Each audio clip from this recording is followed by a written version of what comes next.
Okay, welcome guys to the quarterfinals 2 of the Syndicate Fall Championship Amateur League sponsored by Mazda. I have with me FK Madness. Hello.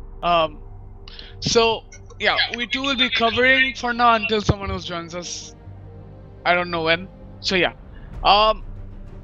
Maston, tell us about both the teams. You have seen them play quite a bit. Tell us about both the teams. Well, if I am gonna be covering about like all the lanes, I would, of course, my interest is the bot lane first, so I will start with the bot lane. Red Extreme versus Nazrul the Beast, both ADCs. I would say both are decent ADCs, and Nazrul the Beast, the Jinx ban is definitely for Nazrul the Beast, and Red Extreme has not been targeted yet, except for that Twitch, which he was really performing well on. So let's see what the picks are, and the supports are quite supports go quite like decent champions, nothing really different. So about the mid lane, I would really want you to continue about the mid lane. About the mid lane, I played against Aomine Daiki. He's not. He is decent. And Tiasif is decent as well, so I'm interested to see. But Tiasif in their group stages and even in the tiebreaker was a bit sloppy in lane. I would say a bit sloppy. Missing farm, doesn't know when to trade, when to not. Has some issues. He lost in the tiebreaker. Anivia versus Brand. He was Brand and he lost with the Brand against Anivia, so that's that shouldn't happen. I hope he picks up his game for the quarterfinals at least. Yeah. Talking about Aomine Daiki, we have seen him play an Echo and a Veigar. Against a Veigar, I would say lane bully champs are really bad. You do not let Veigar scale. So unless he thinks about what I should play right now, because they're in the blue side this time, he has to blind pick the champ. So he has to think about what he has to pick. Talking about the picks at the moment, blue team has picked Kha'Zix jungle for Monster 99. He picked the Kha'Zix jungle, and Mugiwara Faisal went for his usual Zinzao, which he always goes for. And Nozul the Beast went for a Tristana pick. Lishun is going for Sona, and Impel Nazarine is going for his Olaf. Yeah. Talking about the picks, Maston, don't you think that Olaf, picking Olaf blindly, blind picking Olaf is actually not so good? I would say, of course, because the Olaf is very useful in a split push composition, like mostly in a split push composition, because even if it's kind of a frontliner, but I wouldn't say it's a very effective frontliner. He's better at split pushing and like in 1v1 situations because of the E true damage and because of his ult, of course. So blind picking is not really effective here, I would say, because they already have some kind of counter. Does Rumble counter Olaf? I don't. Probably yes. Yep. Rumble. Rumble is actually a very good champion in the top lane, and against Olaf will have a tough time if the Rumble can play well. You're seeing like this. He has that flamethrower. Flamethrower will just deal that AoE damage if Olaf stays too long. So yeah. User joined your channel. You call a shoutcaster? Hi. So Goldblood, join us from the match. When the match starts. When the match starts. Where's the match? Yeah, Stamp Select is going on. Anyways, let me cover it. Spec is on. Yeah. So yeah. Is Pekka to go? Later. We're in stream. So yeah. Yeah. Okay. So, Aomine Daiki did pick that Veigar. As I said, Veigar blind picked as well. And Tiasif is going for a Brand once again. I really don't know if he's so comfortable on that brand or not. But Veigar against a brand, well, brand is a lane bully. I would expect brand to be very strong. Masnun, say something about Um, this game. about this game, I would say that they are trying to equalize the damage, since some damage will be coming out from even the support from the blue team because it's a Sona. So for the purple team, they're trying to equalize the damage through Rumble, Diana, and they're only focusing on they're probably getting one tanker. Probably Mugiwara Faisal, that is Jin Zhao, will be tanking for the team, but there is a lot of damage output in the purple team as well. About the blue team, I would say even if they have individual damage, uh, it's gonna be interesting to see how they pull it off all together.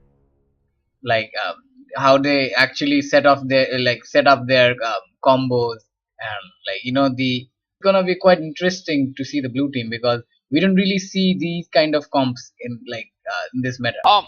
Yeah, but considering both the comps, I'm really confused about the purple team in particular, because yeah, they have a good team fight, but if they try to engage and if the Veigar can land a good event horizon, it's like one is dead. Sure.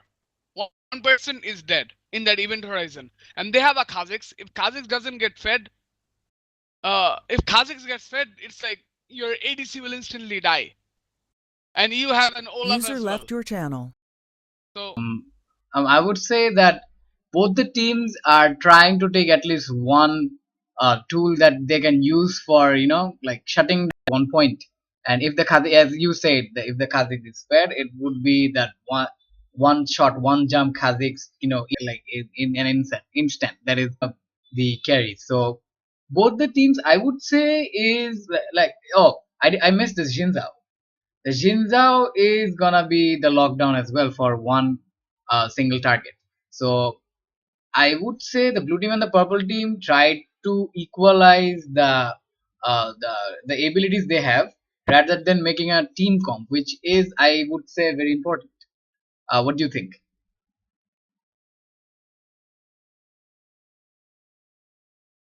Hello. huh. Yeah. What do you think about, like, they are not trying to set up a team comp, um,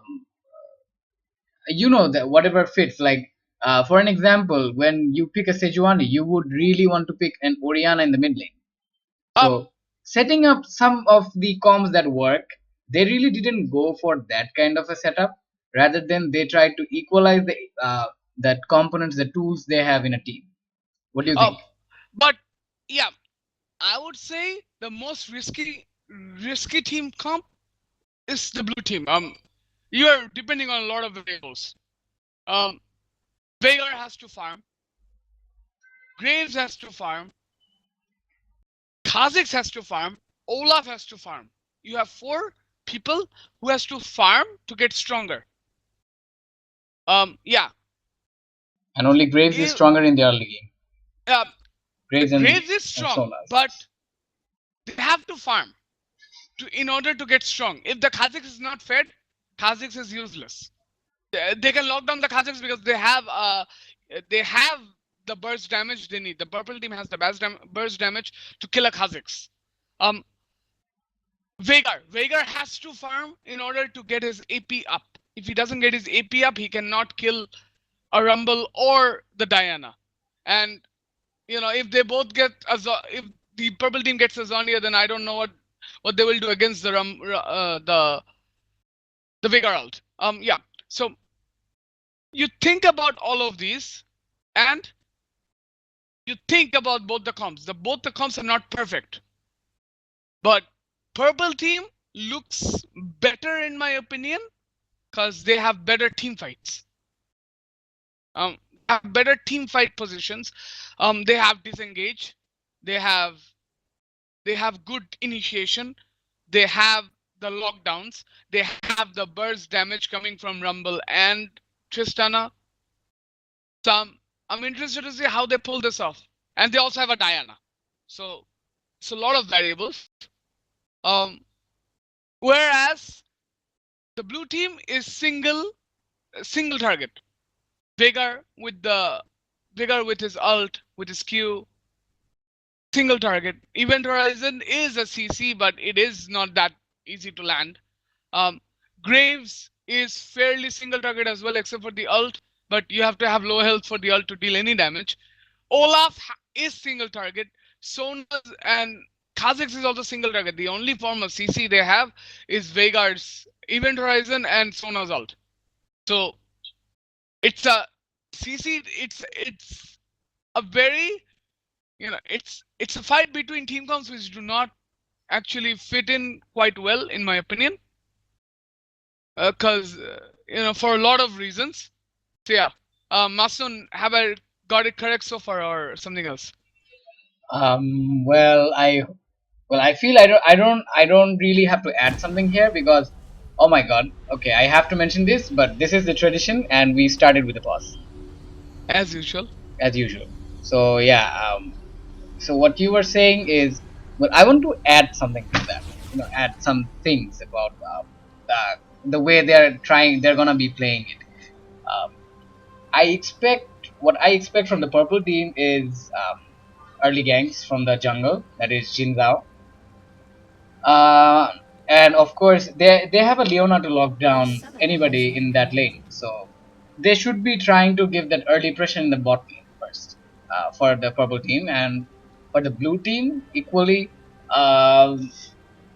both, like, if they are gonna be doing 2v2 against the purple team, this is gonna be hard for the purple team, in the by the in the logic that Sona is gonna be doing a lot of damage with her passive, as well as her abilities, from a range, and also she'll be equally healing. So even if Leona or Tristana tries to knock them off, like, poke them down, it's gonna be, it's not really gonna be worth it, because she's gonna really heal up.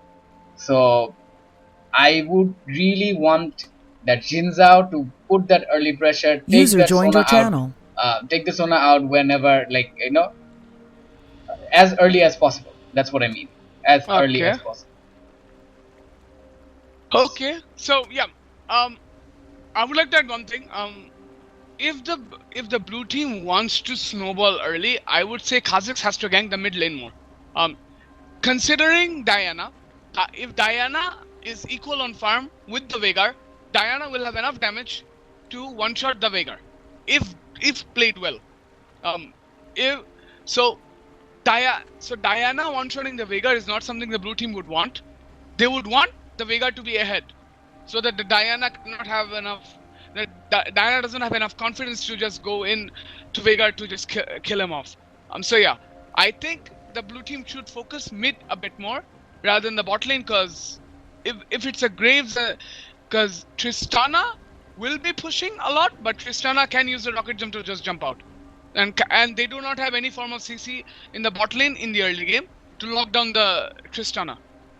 So yeah, mid lane focus should be the way to go. And as for top lane I think it will be fairly in the middle. The waves will be fairly in the middle, because Olaf can also push, and Rumble, I don't think Rumble will be pushing a lot, because Rumble is fairly easy to gank if overextended.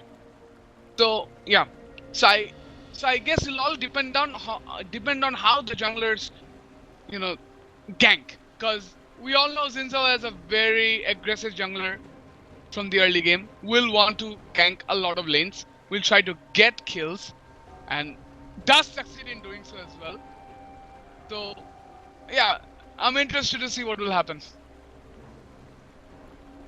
Well, so what rotations do you expect from the purple, from both of the teams? That is, what kind of rotations? Like, which turret should they focus first? Should they be going by the normal lane rules, like, everyone take their own turrets, take their own targets down, or should there be team, like, like four man push in bot, then they go for dragon? Should there be some kind of structured rotations from both of the teams? What do you think? What do you expect? I would expect the Xin Zhao to be, pressuring the bot a bit. Yeah. Because you push down Graves, you push down a support like Sona, who is fairly weak in the early game. So you push them down, and then you just sneak in with the dragon. You just sneak in with it. Because Kha'Zix does not have enough damage until level 7 to 8 to actually be that, to actually have that much of presence in the map to contest that dragon. So yeah, Xin Zhao is a very strong early game jungler. So I would expect Xin Zhao to just focus bot, focus mid, get that dragon early as possible, like level 6, at level 6 or something, get that dragon, come out with the first dragon. So yeah, I would expect that. Thank you. So they're ready to resume the game. We are gonna be in there shortly, and let's see. We have been making predictions about their rotations, their ways of pressuring the lanes. Let's see what they are actually thinking. Are they really gonna be losing focus, or are they okay? I was wrong. I shouldn't be speaking so early because this is Bangladesh, and there is gonna be a pause again. I know So it is. even more pauses. It is very bad. Even more pauses. Yeah, more and more pauses, and I know it's really irritating for the viewers and as well as us to really wait for it. But this is Bangladesh. This is what like this is how it has always been. So we have to wait. So yeah. Okay, I do have a question to the viewers in our YouTube channel. What do you guys think is gonna come out? Like what the results? Should the purple team win or the blue team win? What do you expect from them? Yeah, just say out loud in the stream, and we will be looking in the stream. We'll be seeing which team is being favored in this game. Of course, we have two more games upcoming after this because this is the best of 3. Yeah.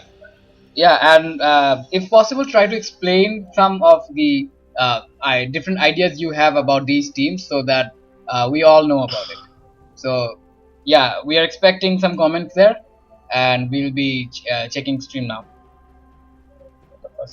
Okay, yes, I do agree with Mahabub Rahman. Use what the fast? No, actually, use Mazda. Yeah, use Mazda. Use Mazda. Use Mazda. Okay, so we are having the match between Virgin Hunters and multiple kill liaisons, right? Yeah. Well, both of the teams performed well in the early groups, I wouldn't say group stages. I would say the knockout stages. That is. So it was nice. The group stages, the matches were good enough, and the group champions are quite capable. So I would be expecting a really interesting match today, and this is gonna be the best of 3. So I would have another question. What do you guys think? I did ask that who will win. What do you guys think? But also you can add what can be the score. Should it be like out best in the best of 3? Should it be something like one like the first win goes to the blue team, the second win goes to the purple team, and then the third win? Like, should there be a third match or not? What do you guys think? That's what I try to mean. If it's a third match, it's gonna be interesting because there is gonna be more more to see out of these good teams. So Sadiq bhai, do you have anything to say about this game, like about any particular lane? As I said, I would like to watch the top lane this time around. I think Rumble and Olaf will play a very important role in this game. If the Rumble gets ahead, Rumble can be very effective in team fights. If the Olaf gets ahead, you do not want your ADC there. You do not want an opponent ADC. You do not want your opponent ADC to get one shot there, because the Olaf can do just that if he's fed. So I'm gonna watch for that top lane. So hopefully the game will be very interesting. So let's see. Well, we are still awaiting the game to start. Yeah, I did find some comments about who is gonna win and who they predict to be like the winning team. They are telling that it's the Virgin Hunters. Okay, so what do you think about this? Do you agree with them, Slayhex? It really comes down. It's another DC again, yeah. So it really comes down to how the teams play, and as I've been saying before, it's not actually the matter of how good you are in a team in a team match. It depends on how well you group up, how well you communicate, how good the shot calling is. People tend to think that they're a better team, they are better players, so they can win. That is not always the case. If you have very good shot calling, that just negates everything. The skill. If you can group up that, because the shot calling defines how you control objectives, how you fight how you go forward with the team fights, how you roam around in the map. So I'm interested to see if any type of shot, if the shot callers in this game or the upcoming ones step up. I prefer to see better shot calls than people solo carrying games. Yeah. Well, I would like to add something about the blue team, the jungler. He is kind of that aggro based jungler. He's always going aggro on opportunities. Now, it's not only the jungler; it's their entire team. The entire team is known to be a bit aggressive from the mid game. So as they're that aggressive, I would expect them to force fights from the mid game. If previous statistics uphold. But blue, I have seen how the purple team play as well. They tend to snowball games. So it's like this. The purple team will want early domination, early dominance of the game, wants to go in. Zinza will want to gank as much as possible, try to get his laners ahead, snowball the game. That's how the purple team plays. On the other hand, the blue team, they want to farm until the mid game and then start to force fights, take objectives, end the game. Yeah, so, we have been seeing better objective control from the blue team. Probably better. Yeah, both of the teams have been successful in accomplishing objectives, but the blue team was more successful, in my opinion, because they have been strong in that part. Okay, they might be farming, they might be playing safe in the laning phase, but when they are into a team fight, if you cannot split them, you are probably gonna face a lot of pain. Just because the blue team is more team, like whatever chance they take, their mindset is, we need to win the team fight, we need to have that focus, we are gonna put the damage on the carries somehow. If we don't, we back off. Yeah, it's an interesting methodology. It's an interesting one. It's an interesting method as well. Yeah, that is it's a good thing to do. It's a good thing to do. So yeah, but talking about the game, I really don't know how this is gonna go, because if the blue team wants to force fights, tries to take the carry out, against this team, especially with the likes of Leona, who can peel for his ADC. There is the Zinza, who can also peel for his ADC. So there's a lot of peel for the ADC at this game. So if they try to do that, I wonder how that will go. So let's see. how the game goes. Well, I would say about speaking about the purple team jungler. I haven't seen him very aggressive in in ganking and pressuring the lanes. So, uh, what do you expect? What do you expect from him? Are we I really gonna see something like I that expect in this both of the game at junglers least? to be aggressive this game. I expect both of the junglers to be aggressive, not just Kha'Zix. Zinzao as well. I expect Zinzao to be a bit more aggressive. After Zinzao gets that level 3, he can just go in any lane and be like, I'm gonna knock you up. And there is an early Zenith Blade on the Veigar. Okay, that's So a lot of aggression from Fab. We understand that they have that mindset of being 30 very seconds aggressive. until minions spawn. We understand they that. want to be, they have a lot of engage. In the bot lane as well, they have a Sona. Yeah, who is playing music? They have a Sona against a Leona. Yeah, Sona can deal a lot of poke. I agree, but Leona's Zenith Blade and then stun is something to be reckoned with. Minions Something No, to be fearful of. what I want to add here is, like, if it's a 2v2 situation, Sona can heal up and Graves can do considerable amount of damage while they are focusing the Sona. So there must be pressure from the Jungler. Jinzao for the there must be pressure from the jungler so that they can secure that kill, like killing that Sona. Even if they can be successful in bringing that Sona behind, it would be a little bit good for them in the lane. It's gonna be good for the Tristana in the lane. So yeah, Jinzao should have this thing in mind. Yeah. So yeah, Naim Hassan has said in the stream that mid lane is the most confusing matchup. I agree, to some extent, because I've never seen Diana versus Veigar. I have seen it rarely, and it's really confusing. I don't know. Yeah. I don't think Diana can lane bully Veigar.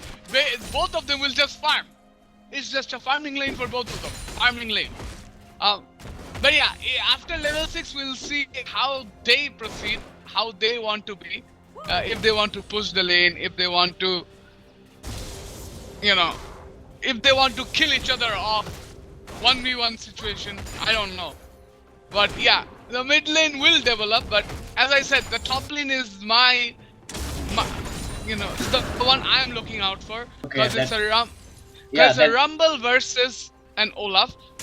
Olaf will try to bully the Rumble early, but after the Rumble gets a bit of farm, I don't, this might be very, because Rumble will get a lot of damage, so this will be a very interesting top lane for both the teams, because it's a good match. It's a good matchup in the top lane. I expect to be a bit fair, fair matchup for the top lane. Well, I would say something about the top lane. Impale you call him Nazarene or something like that. Yeah. Okay, I would say Olaf. Olaf was expecting that Rumble pick from Zero Void because that's one of his main champions and he's quite strong in this Rumble. So since he was expecting this, that I think that is why they blind picked the Olaf. I really think. No, it's not like Zero Void can play only Rumble. No, he's better. He's not. He's like of champions. Yeah, he has a lot of champions. What I mean is, he is like comfortable in this pick, and since this is a quarterfinals game, so okay, so we have seen some aggression in the from the Leona. Damage dealt to both sides, but yeah, the red team did not come out ahead that time. The blue team did, because they took minion damage. This is what I was talking about. No, even after that, this is what I was talking about. Okay, Zinzao is already in the top lane. But yeah, Rumble is pushing the lane. Why Zinzao should be going back and going to the back to the jungle and just farming? Because I don't think he can give up a successful gank at the moment. Zinzao is just standing there. Come on, it's gonna take time for the lane to push up. Why is Zinzao even wasting time here? I don't think the lane is gonna push up even. It's gonna go straight forward to the turret. Zinzao shouldn't stay there. Zinzao should just go to another lane. That is just my opinion. Well, this was quite unexpected. He is still here. Yeah, it's like Shinzao's rotation is quite unexpected. I wasn't expecting him to be going to the top lane. I really wasn't, because it's not worth it. Like, come on, if you, oh my, okay, What is it Rumble? is, And that's a good gang. oh, Flash wasted, okay, but it did pay yeah, off, it that did was pay off. first blood to Rumble. It did pay off, but at the cost of a flash. They just burned one flash, right? The purple team. The purple team burned one flash, and the blue team also burned one flash. So it's Okay, a flash for for flash. but a kill as well. Okay, so the rumble They is do still secure the having kill. the rumble still has a flash, and of course, he did take TP, right? No, yeah, he did take TP. He needs a TP. So it's good for It's the not he rumble. needs the TP. People can play top lane without the TP. It's just a Yeah, matter of like no, preference. it's okay. Forgetting this is a team game. It's not a solo queue game. Yeah, but yeah, I have seen a lot of top laners in team games not taking the TP because they can't use it properly. So it happens.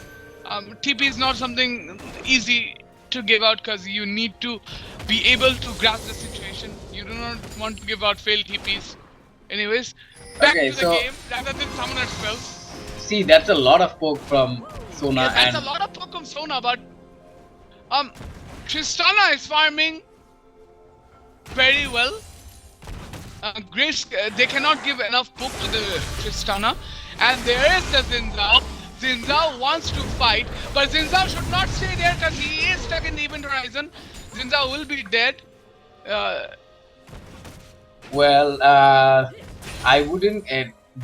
He should have thought this situation out, because the mid laner was going there, the opponent mid laner, I mean, and I would really, but this might be a bit off topic, but I would say I would still blame the rotation. If he was rotating bot and pressuring bot, yeah, maybe he has that first blood on the rumble now, but it would have been more worth if they got this bot lane a bit, like a bit ahead, so that Tristana can grow as well. So let's see what the Jinzao is gonna do to cover things up. But the Tristana, well, the purple team in the bot lane has the level advantage now. Sona is behind experience, where Leona is like equally going with the Tristana.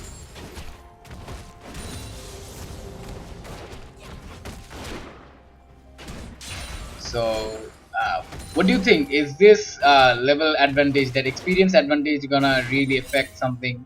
I wouldn't think so, because Sona will hit level 6 very soon. So it's not that much. No, it's something like for a certain experience difference, Sona is gonna be behind. Okay, that Let's Sona engage in must the bot die. lane. Sona is caught. Sona will probably die. But did Sona flash inside them? No, Sona tried to flash out, but she wasn't able to, because she was probably stunned. Yeah. Oh no, she was knocked up. Sorry, I mean she was knocked up. Yeah. So yeah. Oh my goodness, and that that's is a lot a of lot of. damage from Rumble.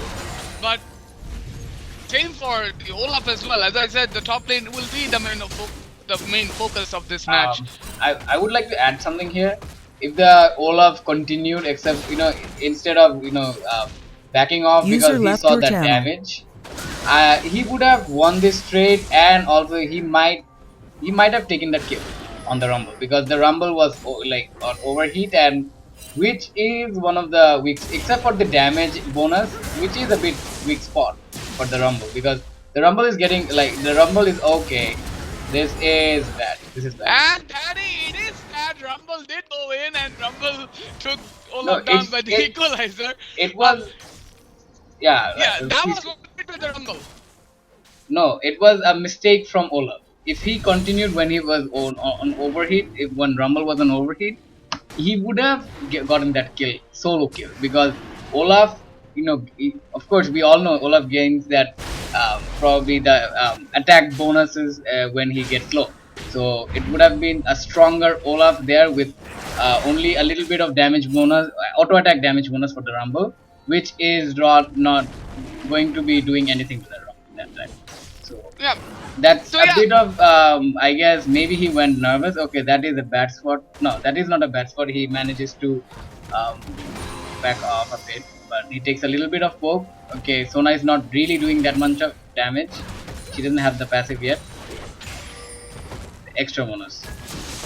Yeah. So yeah. Yeah, please. Yeah, the bot lane. Tristana is farming really well. 10 CS up. So that's a lot. And that was. Diana could have just come out unscathed there, but he did get the stun and both and a flash. Flash spent, but Kha'Zix did use his ult. So No, it was words for the. but I Oh, think that's Diana a might lot die of here, damage. but A lot of. but there was not enough damage on the Veigar yet. No, So, but yeah, it still Diana- works for the. It still works for the blue team. Yeah, it is, but yeah, considering Diana is being stunned by every move, and Olaf is Rumble is fist fighting in Olaf. What is he thinking? Both Olaf flashes is drunk. What is he Rumble trying? wants the kill, but is in the red bar. So two ults spent, two flashes spent, but no one goes down.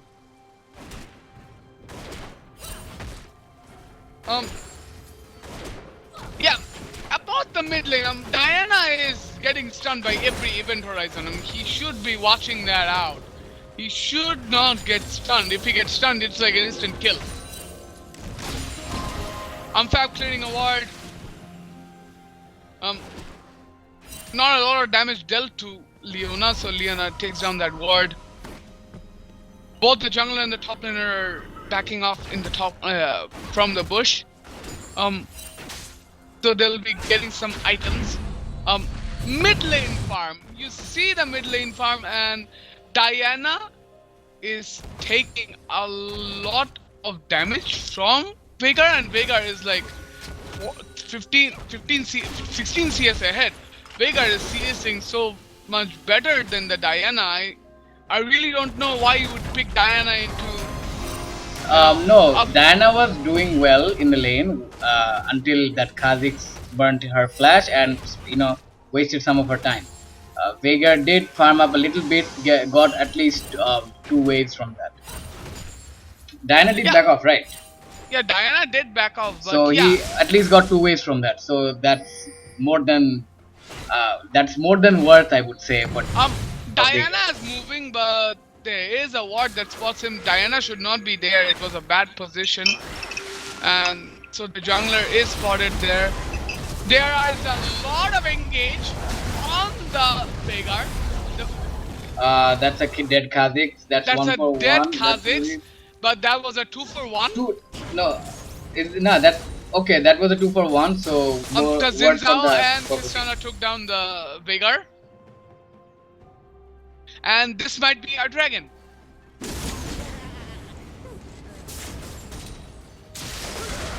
This might be a dragon for the purple team. Top lane is just going, yeah, let's fight. That's a lot of damage from Rumble at the moment. Yeah, that's a lot of damage. Oh my god, that was so close. That wasn't, the ult was close for the Graves. No. But 2 ults spent on the dragon. Yeah, which is not really good for the blue team now in lane. So that is not really good. You spent one ult trying to kill it, yeah, but 2 ults is not worth. So in my opinion. What the jungler should be doing now is he did see the that the blue team bot lane burned both of their ults. So I would really expect this Xin Zhao to back off really early and come back to this lane when the blue team bot lane comes back and secure something, at least push them out of lane. I would be expecting a kill in that lane if Xin Zhao ganks, but still, if he cannot, if he cannot execute that, but he should be pressuring the lane now. But Because one thing I'm really confused about, Kha'Zix isn't ganked the top yet. He's coming towards the top right now, but he is spotted by a ward. So yeah, Rumble's just gonna back off. Kha'Zix hasn't come top even once. On the contrary, Kha'Zix hasn't ganked the lanes a lot. He's just focused mid a bit so that he can get Veigar ahead. But other than that, we have seen Xin Zhao ganking top. We have seen Xin Zhao ganking bot. We have seen Xin Zhao ganking mid just a while back, and he's there at mid now as well. The support also comes at mid. So yeah, this is what I'm talking about. Short calling. Yeah, this is good. This is good rotation, in my opinion. You're coming to the mid because Diana is a bit behind. You come in, you pressure the Veigar. You say, yeah, you're gonna pressure the Veigar. You get Diana up, a bit closer. Try to close that gap between the Diana and the Veigar, between farm, and Kha'Zix just spotted in the jungle. Diana will be spotted by that ward as well, and Veigar misses the event horizon on the Xin Zhao. And that's a Zenith Blade miss on. There's a lot of misses. no, if that Zenith Blade hit or landed, it would have been a bad position for Leona because Tristana wasn't in range. There is a ward there. They are seeing Leona standing in that bush.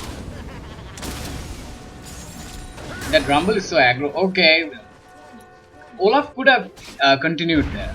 Yeah, Olaf could have dealt a bit of damage, and there the event misses once again. Okay, that's almost a fair trade. Veigar doing more damage now.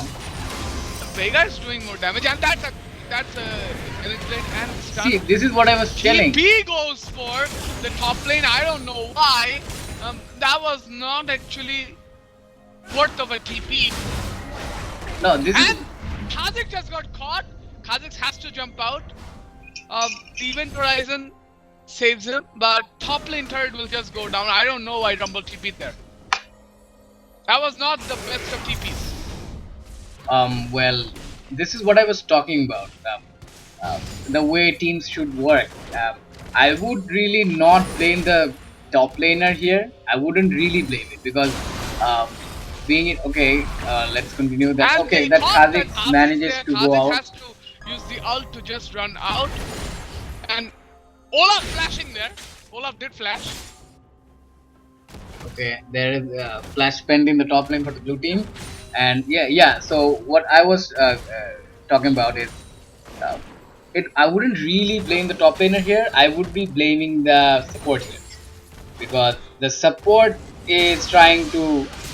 Okay, there's a bit. And that's a gank in the top lane. That's a lot of damage. Ragnarok being spent. Yes. So the top lane is down on ult and the flash.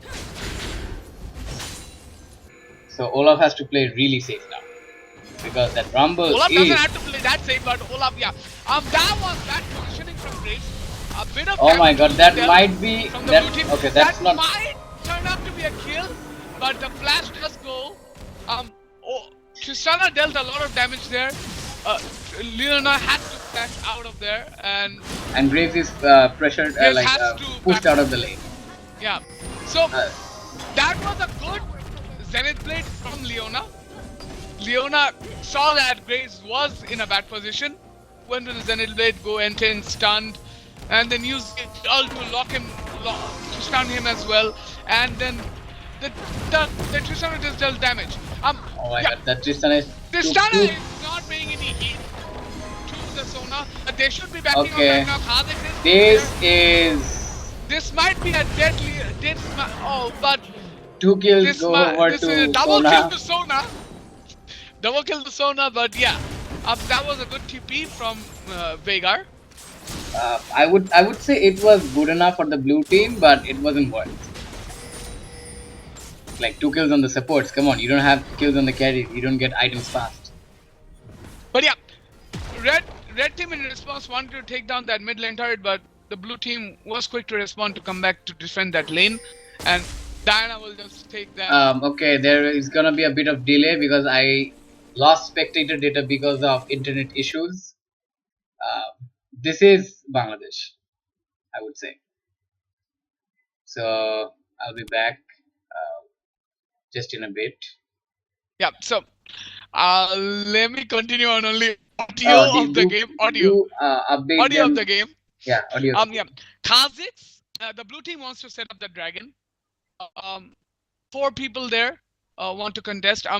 Olaf does have his TP.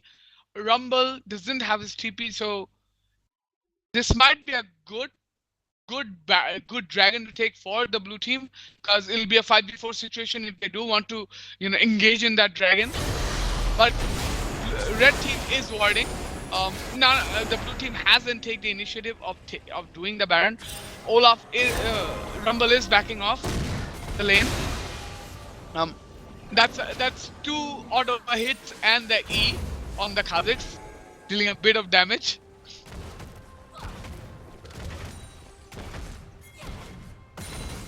My time is 12, 13, 14, 15, 16. Yeah, 21, 22, 23. 1 second differential, doesn't matter. So yeah, let's continue on with the game. So yeah, you see the difference between Tristana and Graves CS. It's like almost 30. Yeah, it's almost 30. And Tristana has 2 assists in her name as well. So yeah. Okay, I lost.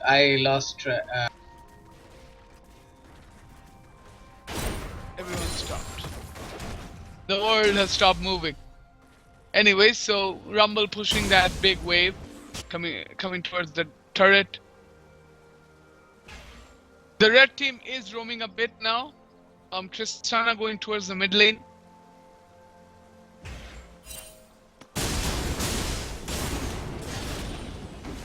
Are you okay now, Aston?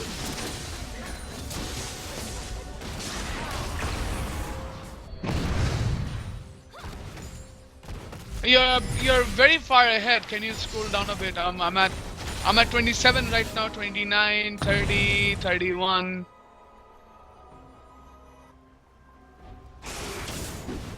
Yeah, it's fine.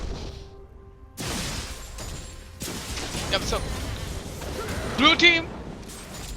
The 4 people of the four man of the red purple team are in the mid lane. Same for the blue team, 4 people are there. In terms of goal difference, blue team is ahead in 1 kill. They shouldn't be face checking, but yeah, Tristana does survive. But yeah, that's an even horizon. Tristana might go down, but yeah, not enough. Wasn't enough damage, but yeah, they had to engage a lot. That was a good force fight. But yeah, blue. A missed ulti from Graves. Yeah. Tristana's positioning was not that good. Yeah. In that fight. And blue team was well to capitalize on that. Yeah, it's gonna be a dragon for the blue team, uncontested. They are not gonna be contesting this dragon, the purple team, I mean. And yes, Tristana shouldn't be that far ahead, and since you have a Sona in the opponent in the other side, Sona is gonna be doing even the last bit of damage. So, and that damage is quite enough to secure that kill, and that's what happened. That's what happened. A little bit okay. That was bad positioning from top lane. Olaf might just go down here. Olaf did go down. A flash spent from Zinzao, but they do get the kill. Yeah, it was a flash for a flash, and in return, the purple team got a kill. Leona the flash. Leona will just come out with like 60%, with 40% of her HP. So everyone is backing off, and there's been a little bit of dewarding. I would like to ask something about the vision control of both of the teams. Yeah, the red team, you see a lot of wards from them. A lot of wards. You see they have wards in the blue team's blue side. They have wards near the mid lane. They have few wards near the river, near the dragon. But yeah, the blue team is more concentrated on that on the dragon rather than on the other side. So it's like blue team has a more concentrated warding vision right now, and red team are trying to, and that's a lot of damage, but that was flash spent from Diana. Kha'Zix is dealing a lot of damage. The teams they should do something about that. Kha'Zix. Yeah, Xin Zhao is going tanky. He's going for that Triforce and already has that Cinder Hulk. And Mastoon, what do you think about the both ADCs? Well, okay, so I was gonna arrange this. Okay, I'll be telling it in a bit. Okay, so yeah, top lane, there's a bit of tussle going on between both the top laners, and Olaf is dealing a lot of damage. Olaf is dealing a lot of damage to that. Oh, sorry, Rumble is dealing a lot of damage to Olaf. My bad. Even though Olaf has his weird research, and is probably going for our righteous glory. And Diana is in a bad place once again, but he decides to fight.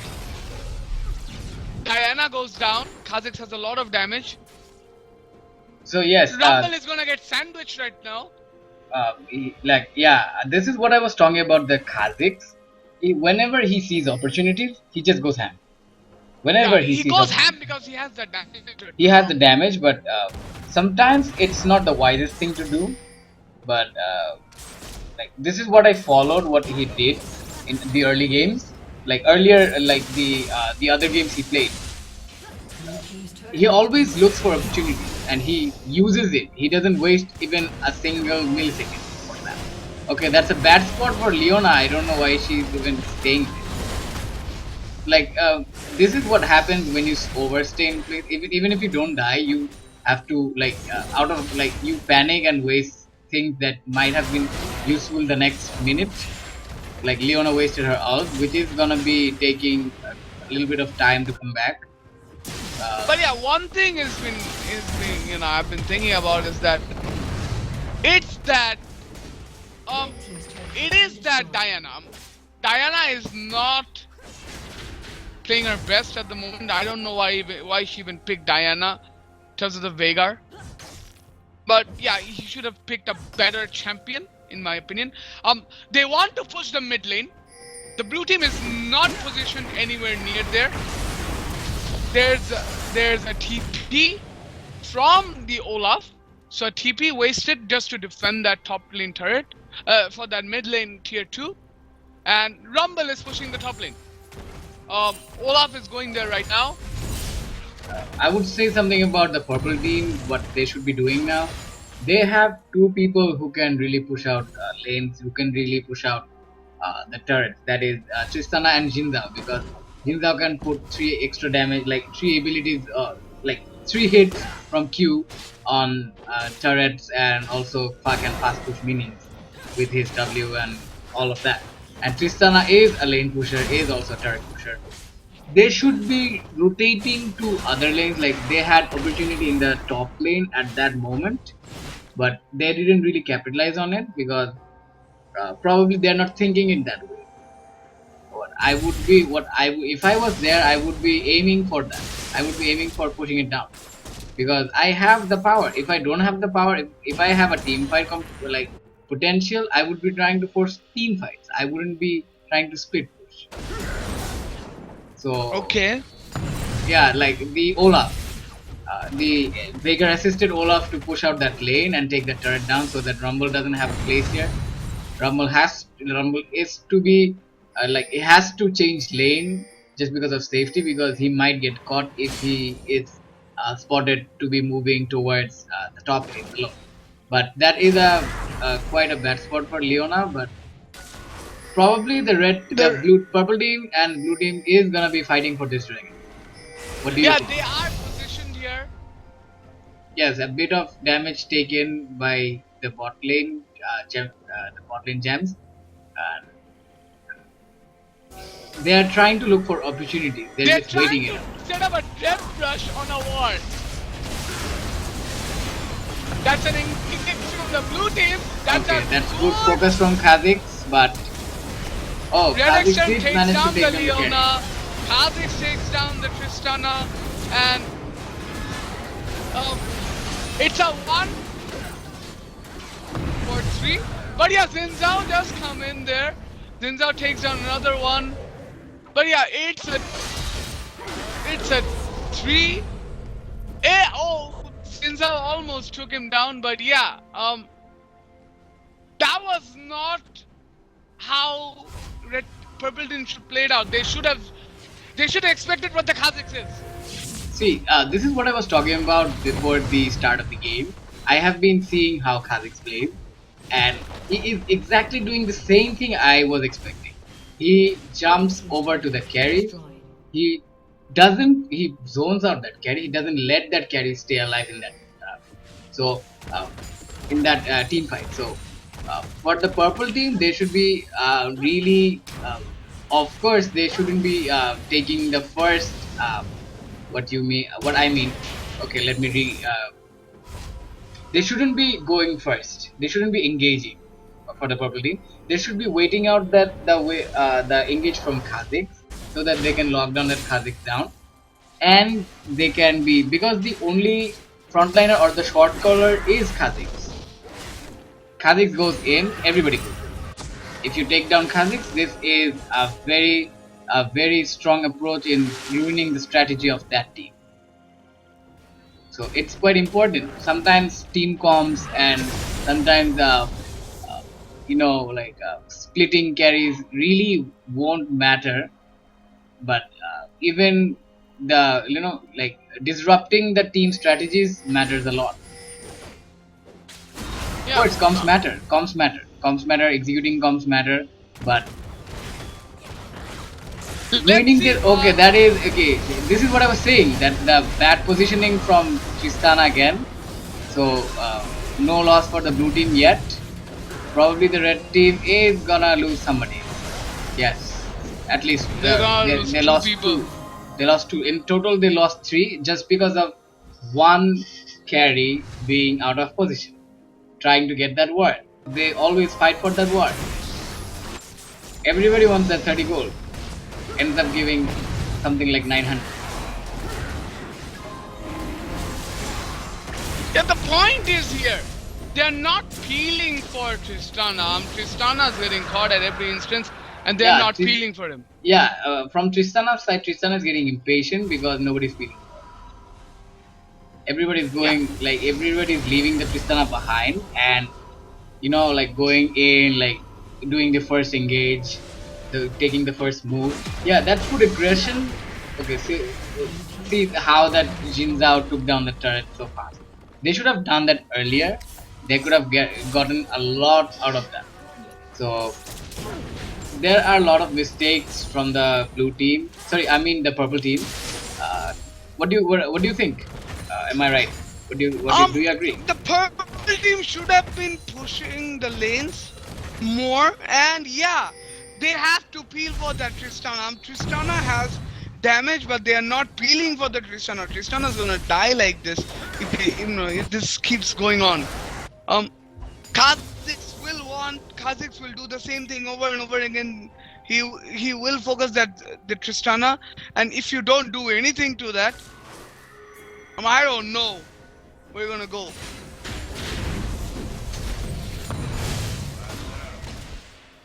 And look at the Dionysus. He's just getting hit by every event horizon there it is. And yeah, so what we learned about the blue team is they always go for that strategic approach. They have a strategy. They have a shortcut. They have a strategy. They always focus the carry. They somehow get to burst down that carry, and they take care of the others later. So from the purple side, we haven't seen that kind of a strategy. They were totally split, because you saw that Jin Zhao got split. You saw Leona got split. Leona was too far ahead, and yeah, that was good stunt. Good CC from Leona, but she didn't have enough CC to protect Tristana, because the Kha'Zix is gonna lock, burst Tristana down if there is no CC to protect her. Okay, that is bad from no that is bad That from is Kha'Zix. bad from the Kazakhs. Kazakhs might have to go down here. This But is that huge amount of probably damage. the fight they want to, but three people got stunned in the Okay, event horizon. flash wasted. Again, Rumble got caught here. Yeah, Tristana I was would lucky in say that case because Vega doesn't have that enough damage to take Tristana down now. Because Tristana doesn't scale, like Tristana doesn't have it first. So Vega is still not in that point probably. But what I would say is, see, the blue team is going far ahead now. They're pushing lanes, taking objectives. They have 4 turrets, they have 2 dragons. They are gonna take this turret and more of a strategic approach. I I'm like just this. gonna say this. I'm just gonna say this straightforward. The blue team is the purple team is not. I don't know what they're thinking. I think their shot calling is not up to par. They are not, focusing any turrets. They are not focusing objectives. I don't know what the hell they're doing, to be honest. The blue team, they're playing really well. Kazakhs, they have that pick comp. Kazakhs just goes in to kill someone off. And another thing with the purple team is that they're getting hit by the event horizons every single time. So they should be wary of that event horizon. It is not one of the most easiest to land, but it can be dodged. I find the purple team they are not the purple team right now have wards, but they do not have wards near the bushes. They have a bit less vision, a bit of less offensive vision, because they need the vision so that they can know where the blue team comes from. So they need to take objectives more now. They need to take more objectives. If they don't do that, it's like this game is just going downhill for them.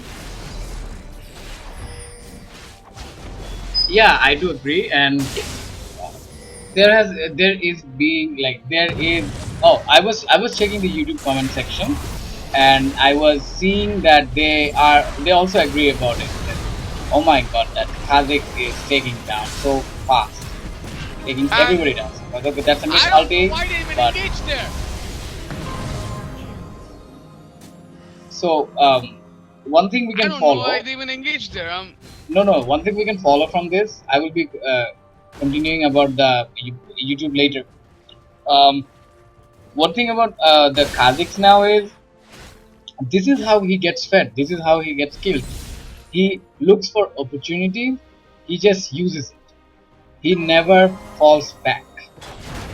He doesn't care if he dies or not. He has the damage. He doesn't fall back. And there might be a dead Tristana, but Tristana doesn't die on that occasion. Yeah. So yes, I was talking about the YouTube comment section, and I see people agreeing with the fact that there is nobody to feel for Tristana in this team. Tristana is one of the hyper carry in the team, and you don't have feel for that hyper. What's the use of having a hyper carry when you don't have enough feel? Yeah, that's a good point. You're not feeling for your ADC just gets taken down. I don't know. Yeah, and about Diana, I have not seen a very good contribution from Diana as well. Rumble has been trying to do as much as possible, but the Kha'Zix is just too fed. They need to stop Kha'Zix from one-shotting people. If they can't do that, I really don't know where this game is going, because they are not focusing the Kha'Zix, they are not focusing the Vanguard. They are getting taken down at each fight they initiate. So it is not looking good for the purple team, whereas for the blue team, it's just going their way. The blue team are picking up, are fighting the good fight, and Well, I can describe the blue team now in one way, just with one word. That is aggression. Huge amount of aggression. They look for opportunities, they capitalize it, and they don't really look back. Like, this is probably because they have confidence in the champions they play, and so from this, if like like realizing this fact, uh, the next match shouldn't be, like the comfort picks shouldn't be given. The purple team should be banning out this, like Kazakhs or something like that, because he has been showing huge, a very strong performance on Kazakhs, and Lishan really plays Sona, and um, yeah, these are their comfort picks. So either deny that pick or just like ban it out. If you can ban it, if you can deny it, then like this is not good, because we can see that jungler doing a lot, a lot more than Jinza. Yeah. Um. Zinzao has that one item wrong. I do not agree with the fact that he went, and they did catch up the Kha'Zix, but it's a bit too late. That's a lot of damage dealt to the Zinzao. Leona goes down. Kha'Zix is going to take down that. They do take down the Rumble as well. Tristana does survive, and I don't know what they're doing right now. It is just too late for that kind of engages for the blue team. Yeah, and the damage output from the purple team, from the purple team jungler, is quite low currently to take down one of the carries like Kha'Zix is doing, which is gonna cost the game. See that aggression from the Kha'Zix. He is not gonna die in this instant, but this is like this is the way he plays. Yeah, you got a fed Kha'Zix. Kha'Zix can just one shot anyone at this point. He's so fed. So yeah, you do say yeah, Kha'Zix will just take them down. And he is sitting on insane amount of farm. Like compare him with Jin Zhao. This was just I don't know how to explain this. Of course. Okay, I'll be back. I'll be back. Sorry.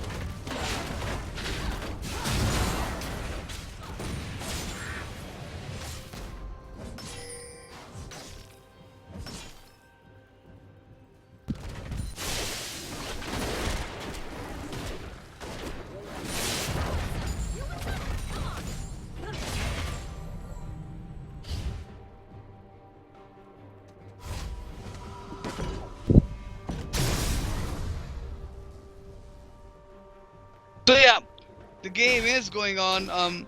Blue team is clearing the wards near the mid river, and purple team do not look at their best.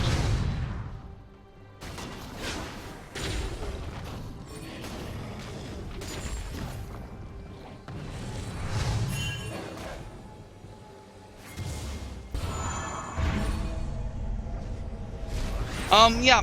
So the blue team is now just so much strong. Blue team is gonna just pressure the lanes. They have a 10,000 gold lead. It's like they should just push down turrets and finish this game. The red team have not been in their best. The purple team, my bad. The purple team have not been their best. They have not, taken it, done. They have a rumble, but the rumble is not proving to be so useful because, they are not waiting for Veigar. They are getting hit by the event horizons, and this is just a dead rumble. Rumble goes down, Leona goes down. Zinzao would have probably gone down as well, but Zinzao wasted the flash, got out, and this will be the bot lane turret down. They do not have enough to win this. And two people got stuck in that event horizon.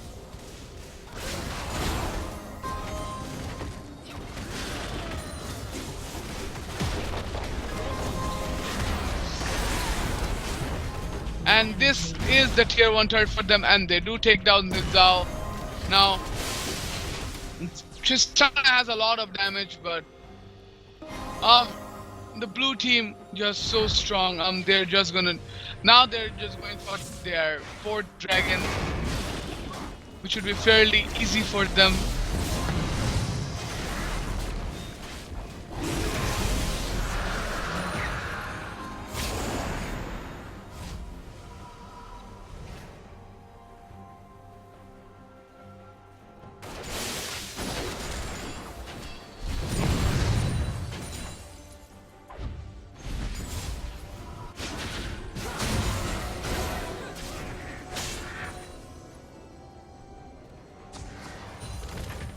Yeah, from Naim Hassan did say that, yeah, Diana versus Vega is not the best of picks. I would agree. Diana versus Vega was not the best of picks. You should think about what to pick against, a Vega, or rather, go for something you can bully Vega in lane with. And you take a champion who can, you want to one-shot with, and you just can't do that. You are not doing that. You're getting hit by every event horizon. You're taking you're taking that damage as well along the way.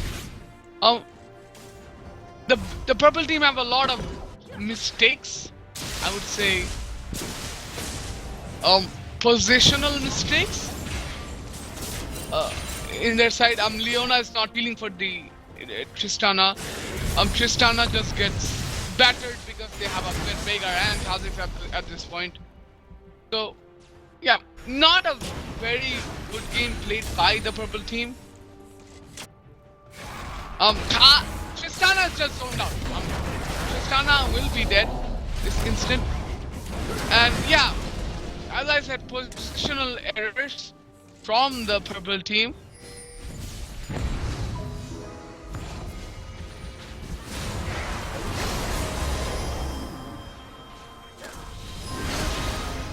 And that is an ult from Leona and a following up from the Rumble as well. But the blue team isn't for it, and blue team just takes down 2 more people. Yeah. Considering this game, purple team did not play their best.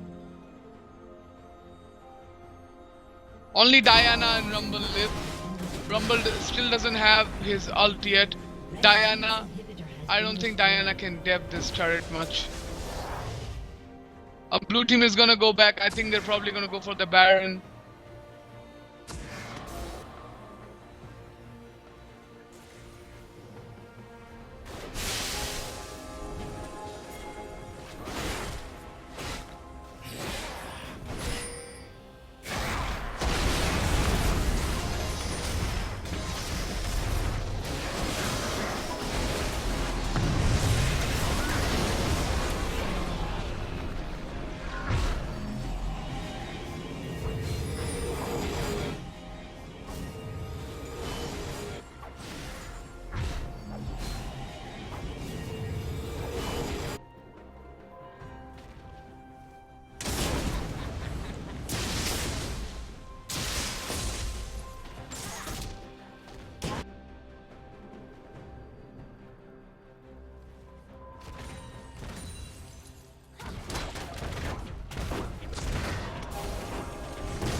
So yeah, the game.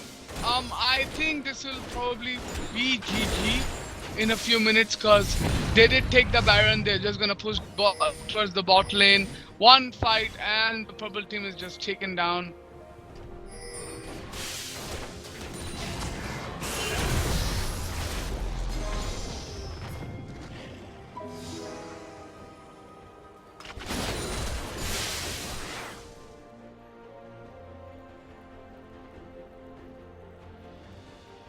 So yeah, one push, they're pushing down the tier 3 inhibitor turret. Leona just got caught down. Leona will just go down. Leona goes down, and now it's like a 4v5 situation. But Olaf is pushing towards the top lane. Rumble wasted. There is a Sonya No one goes down from the blue team yet. They take down the red team. None of the blue team members go down. It's like a free inhibitor, and this is probably GG. Red team's inhibitor has been destroyed.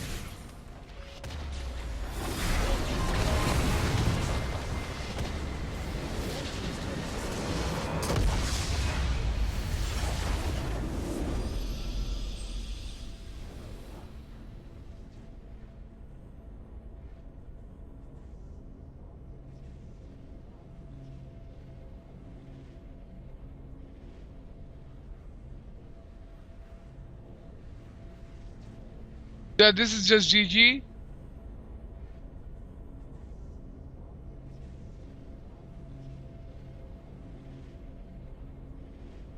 So yeah, we'll be back with game 2 shortly. Please stay with us.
Austin, you back yet? Ah.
good, and the Kazakhstan comes in. I And we think have if faith if with if the someone system. is We have that faith good with with the system. Kazakhs, then Yeah, they should. Kazakhs. Yeah, Kazakhs. Yeah, we don't want Kazakhs anymore. Veigar ban as well. I don't know what they're doing. Veigar, they ban Kazakhs and they win Veigar. Yeah. Whoa, Kazakhs and Veigar ban. Yeah, we're gonna win this game. So That's it's what I'm all thinking. about the banning the one shot champion. Yeah, Fiora ban, Kings ban for Nuzul the Beast. We are yet to see the third ban. Are they going to ban the Graves this time? Yeah, ban Red Storm's Graves as well. Why? Because it dealt so much damage. Or maybe Olaf. Yeah, they banned two champions of the last match, and they still retain the Twitch ban for Red Extreme. Yeah, you know. And we have a Brom ban. So yeah, Mugiwara Faisal is gonna pick first. I hope he doesn't pick. If he goes for Zinzao, maybe they need to go for a better comp this time around, or maybe try something else, try something new, try something grand. Mastun, say something. Mastun? About about Mugiwara Faisal trying something new, right? Yes. I would say he should be. This time he should be focusing on something that gives utility to the team. Okay. I was talking about Mugiwara Faisal taking some kind of a champ, which is gonna be very useful for the team rather than him being a very OP champ. Because I have seen him play and pick. okay, so they did not. So Amina Daiki is known to play a Veigar and an Echo. So they banned the Veigar and then they took the Echo. I don't know where Echo is going. Echo might go jungle. Echo might go. Echo is mid. going jungle probably. It might be a mid Echo. You never know. Well, they might change. Who knows? But since okay, so there is a pick, the Morgana pick, probably for the protection. Okay, protect the ADC comp as well. Protect the ADC. Yeah. And we have the Garen. We have the Darius Garen. is free, by the way. Darius is free. So I want to see the Darius versus Garen match because it's very interesting. Darius Yeah, Darius against Garen is really a fun comp. Yeah, fun. Say something about that, Preeta. Tell us why. Well, the bolts are gay to me. So much damage, so much sustainability for the team. So definitely, it's horrible to see the Garen and Darius both as a team. And we have a Fate special coming in with the Graves being hovered. The Fate special. The Graves. Okay. The last match, Graves was played by Red Extreme, and Graves did not do that much of an impact, but yeah, he was fed and he did deal damage. Yeah, so it was good. And now they're going for a Sivir and Thresh bot lane. Mastoon and Fate, tell us something about this specific comp. Sivir and Thresh. Yes, Fate has started. No, please, go ahead. No, you start. I want you to start. Okay, the thing is about the Thresh and the Sivir.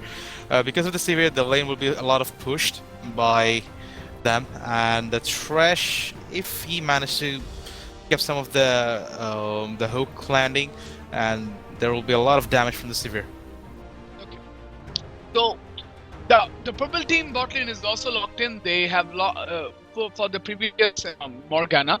They've also locked in the Tristana and the Yasuo. Oh, I'm just Tristana confused. and Morgana. Sorry, I would like to. I'm just confused about why would someone pick Morgana if you have Sivir? Because Sivir almost can dodge. Morgana was picked earlier. Okay, then Sivir is definitely a good ban. Oh, aren't you seeing this? Are you blind? Oh shit, man! Wait. Okay, so yeah, Masoon, tell us about Sivir and Thresh versus Morgana and Tristana. About Sivir, yes, I agree with Sebha. That is, Sivir is gonna push the lane against Tristana. And if Sivir is successful in pushing the lane enough,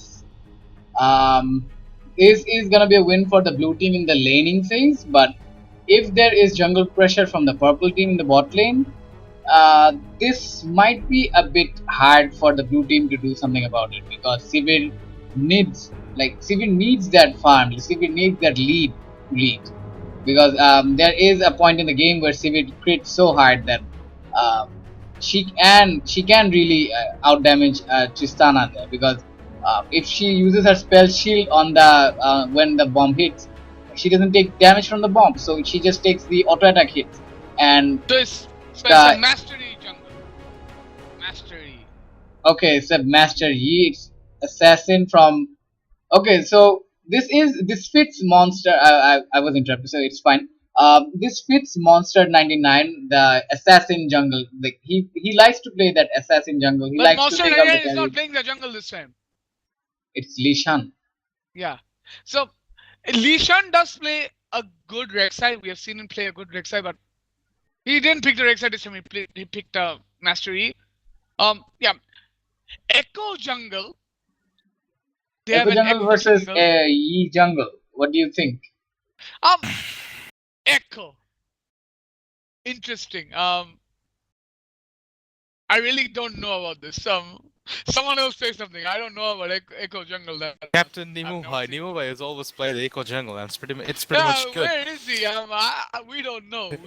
Yeah, But he is. as so far that I know about the Echo jungle, that Echo should go as a bit of tanky, because it will always also help him to sustainability for the team.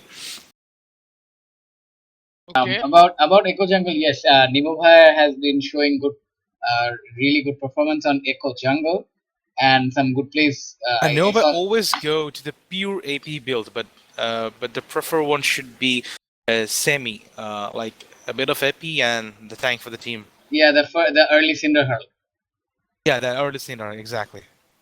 and all those some of the builds, because I expect Echo to be going early and taking a bit of damage for the blue team, for his team that is. And in that way, if Echo is like, acha, I have a question to both of you guys. How do you think Echo is gonna pressure the lanes? What could be his Echo possible is rotations? actually a decent ganker. If you can time the the the zone well, and if you can go in time, you can just stun someone. You can deal a lot of damage, and then you can come out if you can time it well. If you can't, it's not exactly um, disaster for an Echo. But yeah, Echo can gank pretty well with the dash in. He can deal a bit of damage, and then he can just go out. It's like harass. But yeah, for an Echo jungle, the laners have to commit to some extent. They have to commit, or else the ganks are not going to succeed. Whereas Mastery jungle, I don't think he's ganking before level 6 anytime soon. I don't think he's doing that. Yeah. Talking about the top lane, Amasun, tell us about Garen versus Malphite. First of all, it's a Garen for the purple team. It's a Yeah, Garen. definitely, it's a Garen.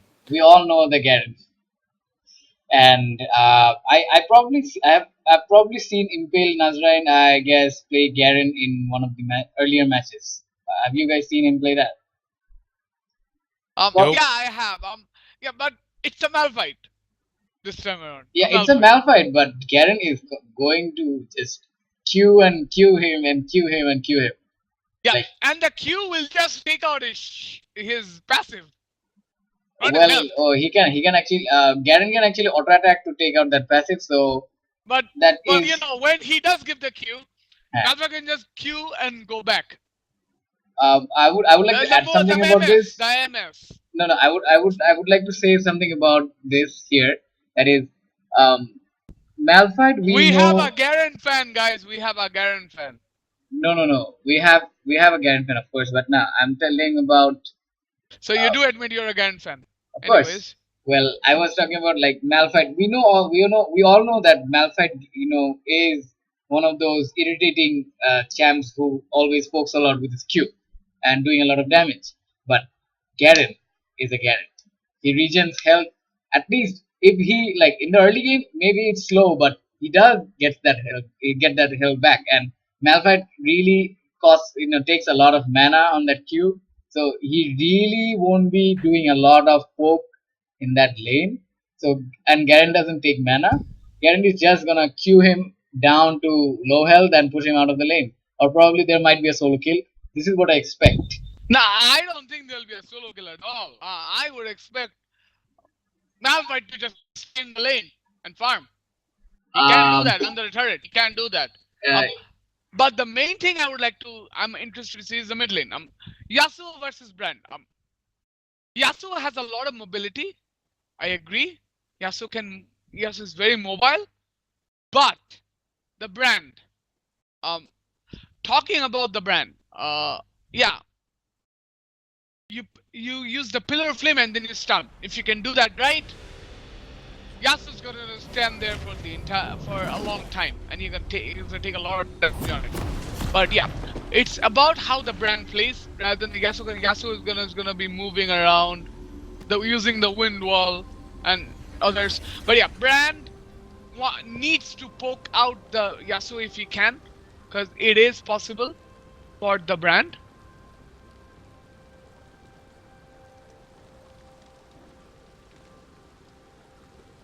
And their traditional pause. And why is everyone quiet? It is still, I mean, like the net internet connection is still creating so much problem these days.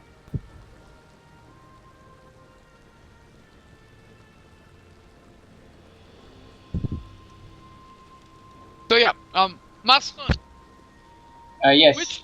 which team comp do you find is stronger compared to the other? Which team comp is stronger? Do you feel? Well, I feel the blue side is stronger than the red side. Why? This is just because of the engage from Echo and the shield from Echo going to take a lot of damage. The ult from Malphite, which if hit on at least three people, that's gonna cost a lot for the red team. And Brand keeping his ult all onto at least 4 people, if that is team fight focus, because the red team is still gonna try to find team fights. So that is the advantage for the blue team. They took this team fight comp, what I would say. And Sivir, even if the jungler might target to take down the Sivir, I would say that this wouldn't really matter, because they might be locked down, they might be stunned in the front line, and probably cannot jump to the back lines. That's what I expect. But you just don't know about the blue team. Things might go wrong. Things might not be the way as expected. They might be in laning phase, but let's see how they execute the team fight stage in this game. What do you think? About game. Can you repeat that again? No, I was telling that it depends on how the blue team is gonna execute the team fight stage. Anything might go wrong. They might win the early laning phase, but we just don't know yet how they are gonna take the team fights to in different levels. So let's see. That's what I feel about what is gonna happen. The blue team, even though they have a team fight comp, they might lose team fights because of certain hesitations. That's what the problems they were having last game. So, do you agree with me? Yeah. Pretty much. It all depends on how the blue team proceeds, because blue team has a good comp this time around. But it all depends on how the laners shape up. Brand versus Yasuo 1v1. Yasuo has upper hand because he can dash, wind wall. Brand should be poking. Brand should be poking, but in a clear fight situation, Yasuo is better in a 1v1 situation. About if the junglers are going to play a role in it, Echo would probably be a better. Yeah, then Brand would be in a better situation because Brand can just go in and you know, you know, it disrupt that Yasuo. And that's a flash from Elixir. I find that really odd. Why would he flash there? Maston? Sorry, I wasn't here. Yes, can you please repeat? We saw a flash from the Tristana land a hit on Sivir. I don't know Oh, why. probably he thought that he had the damage, but this is too early for expecting that kind of a damage from Tristana. So the Darkbind has been dodged by Nozul the Beast. So it was probably out of like he was maybe panicking, like it was about damage predictions. He still doesn't have the damage he thought he does have. So yeah, that is expected. That Tristana doesn't have that much damage in the early game. So that Yasuo versus Brand is going well. So there is sort of like a discussion going in the stream between Naim Hassan and Kazinilay Hassan. That one is saying Yasuo has the upper hand, one is saying Brand has the upper hand. I really don't know where this is going. Maston, shed some light on this. Who has the upper hand, Yasuo or Brand? In the laning phase, of course, Yasuo. I would say, of course, Yasuo does have the upper hand. I would say Brand has, because Brand can just poke out the Brand, Yasuo if he plays well. No. The logic they have, whoever is supporting Yasuo, the logic behind that is Yasuo is gonna be ahead in farm. Yasuo is gonna be mobile and moving around, whereas Brand has to land at least 2 skill shots. 2 of his abilities are skill shots. Actually, 1 skill shot. The other one, he can. No, he can the stun Q without, and the W. He can stun without the W. And there's an exhaust on Sivir. This might be first blood. This probably will be first blood. But Sivir is trying his best to survive. He goes down and there'll be a double kill in the bot lane. And the Echo does gank in the mid lane. But double kill goes to the Master E. And that is not good news for the red team. Okay, so as I was telling about the top lane earlier, that Malphite is if he is gonna overcome it into poking that Garen down, he is gonna suffer because of that mana cost, and Garen is gonna heal up. That's what is happening. Garen has healed up. So it's a Garen. Yeah. Yes, I am a Garen fan.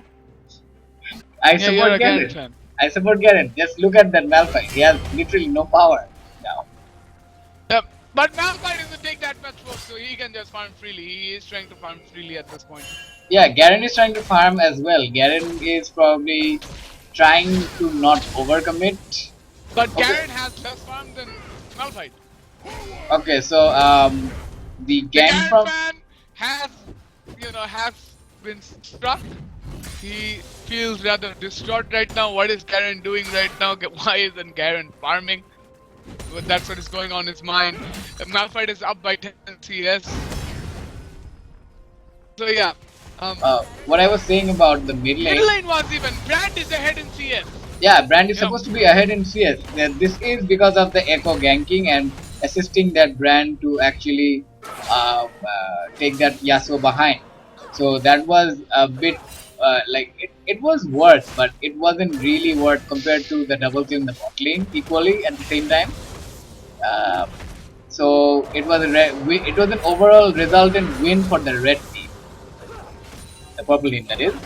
But let's see if the blue team can really take they might stand strong in the team fight phase. Probably they are not strong in the laning phase now, but I expect them to be stronger in the team fight phase. So we have a comment in the stream. One person said that something is wrong when Yi ganks earlier than an Echo. Yeah, you do know something is wrong right now. How would Yi gank earlier than an Echo? I don't really get it. Echo should be ganking earlier than a Yi. How does that happen? Maston, say something. No, I would blame his rotations. His ways of the way he thinks he's gonna help lane, he should be focusing on the way the lanes are pushed, and as well as the way And Malphite and Garen is dealing no damage to Malphite. yes, Malphite Yes. is gaining that the The mana Garen, and the Garen fan has to listen to his words. And there's a solo fight from Malphite. well, it was almost close for Garen. Garen wasn't doing the right thing here because he should have been, like at least Eing once or twice. You know, Eing once or twice on Malphite would do a lot, but he wasn't really doing that. He was just queuing, getting scared of that Malphite, and just farming. Which Because Malphite is a rock. You no, cannot break a rock. yeah, you cannot break a rock, but it's Garen. Yeah, Garen can't break rocks. He should be a Garen. He should be like shouting Demacia, something like that. Because Yeah. So in the bot lane, the ADCs are equal in CS. yeah, it's well, I would say they're equal in CS, so it means the blue team is trying to manage things And out. that was a hook, but a good black shield from the Morgana. Well, Yeah. I would say is even though Tristana has 2 assists, they are equal in items. So it is not really a loss for the blue team. In like the gank wasn't really a loss, maybe a little bit of goal difference, but wouldn't really matter much because the damage, the items they have are equal now. Maybe they have 1 or 2%. Maybe one of them has wards, one of them has boots, but considering the damage output, like they are not really deprived of them. Yeah, but Brand is landing the Yeah, the W, spells properly. which is a good But thing yes, for the but, brand. the shield is saving Yasuo from taking damage on a lot of instances. The problem Yasuo is having in the mid lane now, which is why brand is landing skill shots, is Yasuo is afraid of pushing. Yasuo is afraid of moving freely because the echo is And that that's was good. nice. That is oh my goodness, And that that's is a kill so on the but Dark Binding does land, but a kill on the Tristana. okay. So Amphab is like, if Sona can take kills, if Lishan can take kills, I can take kills as well. Oh, that Q barely misses. Yep. Naim Hassan, you're probably winning. A summoner Uh, has disconnected. you're probably winning the trade. You're probably saying, yeah, Yasuo's not A dashing. summoner has reconnected. Yasuo is not dashing, which means that he's scared of that echo coming, pressuring mid lane. Because Now, echo is not even dashing going. means dashing. Dashing means No, dashing no, towards no, the no, minions. no, He no, isn't no. doing that. Whenever he's gonna dash out, he is going to be in a different position, and like I there guess might it's be. not exactly the best of Yasuo's. Perhaps he's not very accustomed to the Yasuo. Yeah, no, yeah, probably he's not. Maybe he played a lot, but what happens with Yasuo is even if they dash into like different positions, there might be instances where they suspect that the opponent laner will force him to dash in that way and the jungler will gank in that way. So whenever he dashes to a point where he doesn't have minions to go back, he's dead. He's pretty much dead. So probably Yasuo is not going further ahead just because of that. He's playing it safe. He's trying to farm up, get that. I expect he's gonna get that Triforce.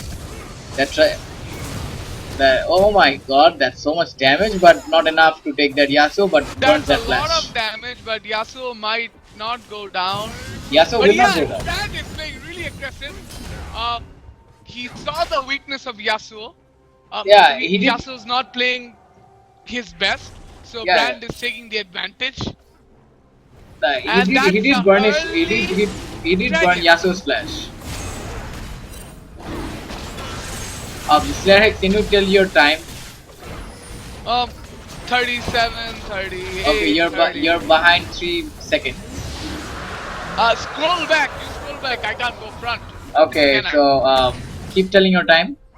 48, 49, 50, 51, 52. Okay, yeah, it's 53. synchronized. It's synchronized. Thank you. Okay. So yeah, Garrett It's not doing any damage. Malphite to is the not Malphite. paying heed to the Garen. He's saying, "You wanna spin? Go ahead and spin." Okay, no, I really would say it's one of the wrong builds of like from a Garen. He's going early MR. Probably he wants to heal. Probably he wants to Okay, heal. He wants to take there's that a magic flash. damage. I don't know why he even got there. He did. Mastery did. Mastery took up the turret, and Brand is hitting those the pillar of flames really well. I'm surprised to see that he is doing that. Yasuo should be dashing out of that. Well, it's not always possible. Probably maybe he's just scared of the next pressure because Yasuo is one of those champions who is I would say if he doesn't play smart, he's very easy to gank. But Okay. if he's one of those smart Yasuos, or if he's Faker, probably I would not be biased about this. But if he's one of those good Yasuos, he will be able to get out of that situation. That's quite easy for him. So Yeah, Mastery takes the blue. Going yeah, Yasuo for doesn't the need. ground. But yeah, the bot lane this time around is playing really well. Playing really well. Sivir is farming. Sivir has Yeah, couple of farm ahead of yeah, Tristana. Sivir is exactly doing whatever she is supposed to do. She's supposed to not let the Tristana farm nice because she is gonna miss CS under the turret. And So, which is a bad Trish is thing. standing on a ward. The dark binding misses, even though he was standing on a ward, and that's a lot of damage from Malphite. Malphite is dealing more damage than Garen. Garen is dealing to Malphite. No, I don't know how that because of it's because of the build.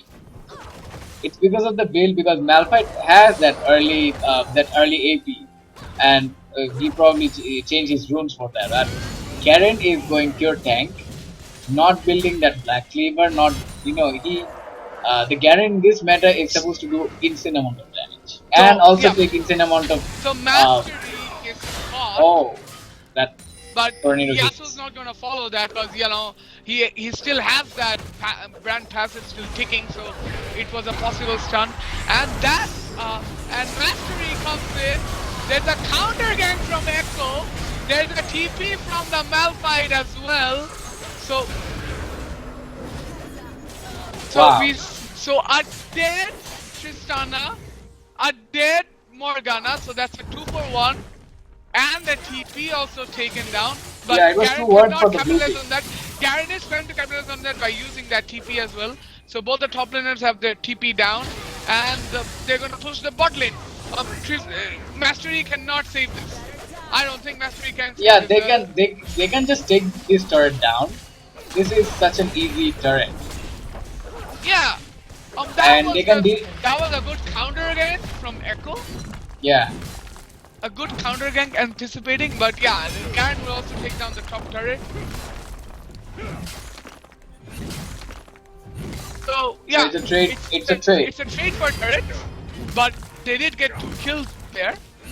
Yeah, which was really worth for the blue team. Like, it was in the blue team favor. Yeah, 2 kills and a turret for 1 kill and a turret.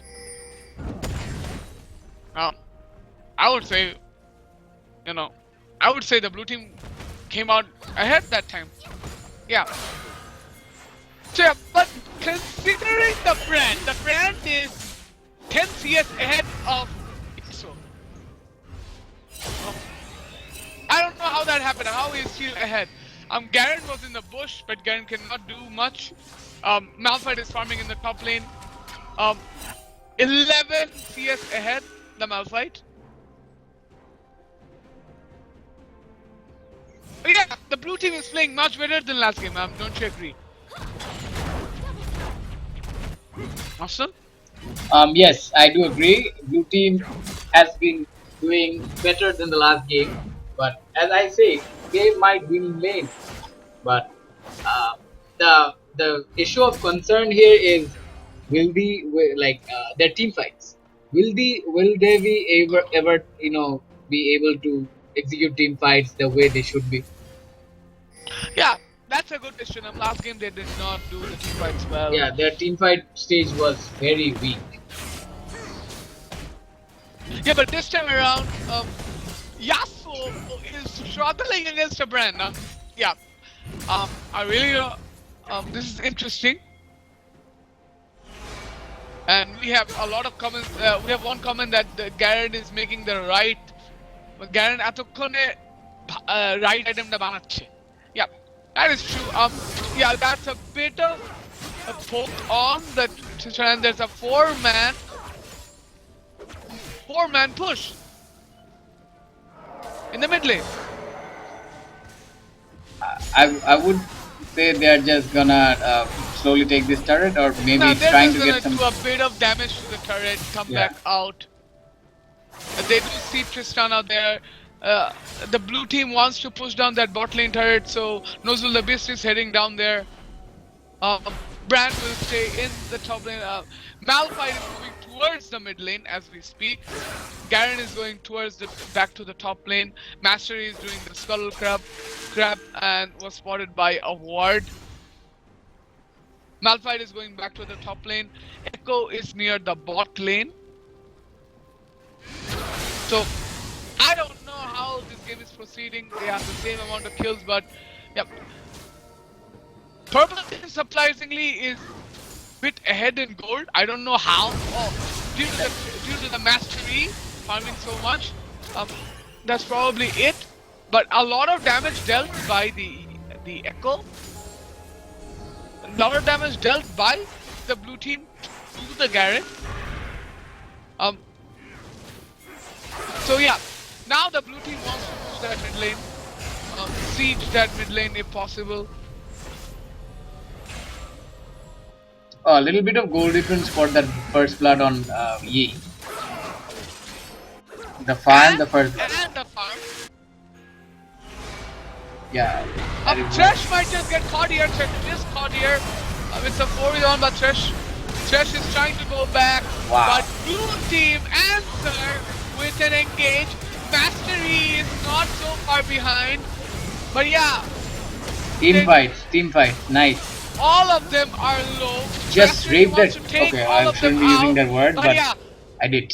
I it just was did. a 2. It was a 3-for-1. Going for the blue team. It was a messy fight, but Tristana almost went down there as well.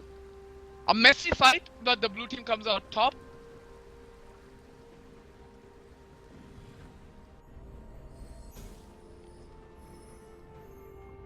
Yes, exactly. This is what I was talking about. The team fight stage.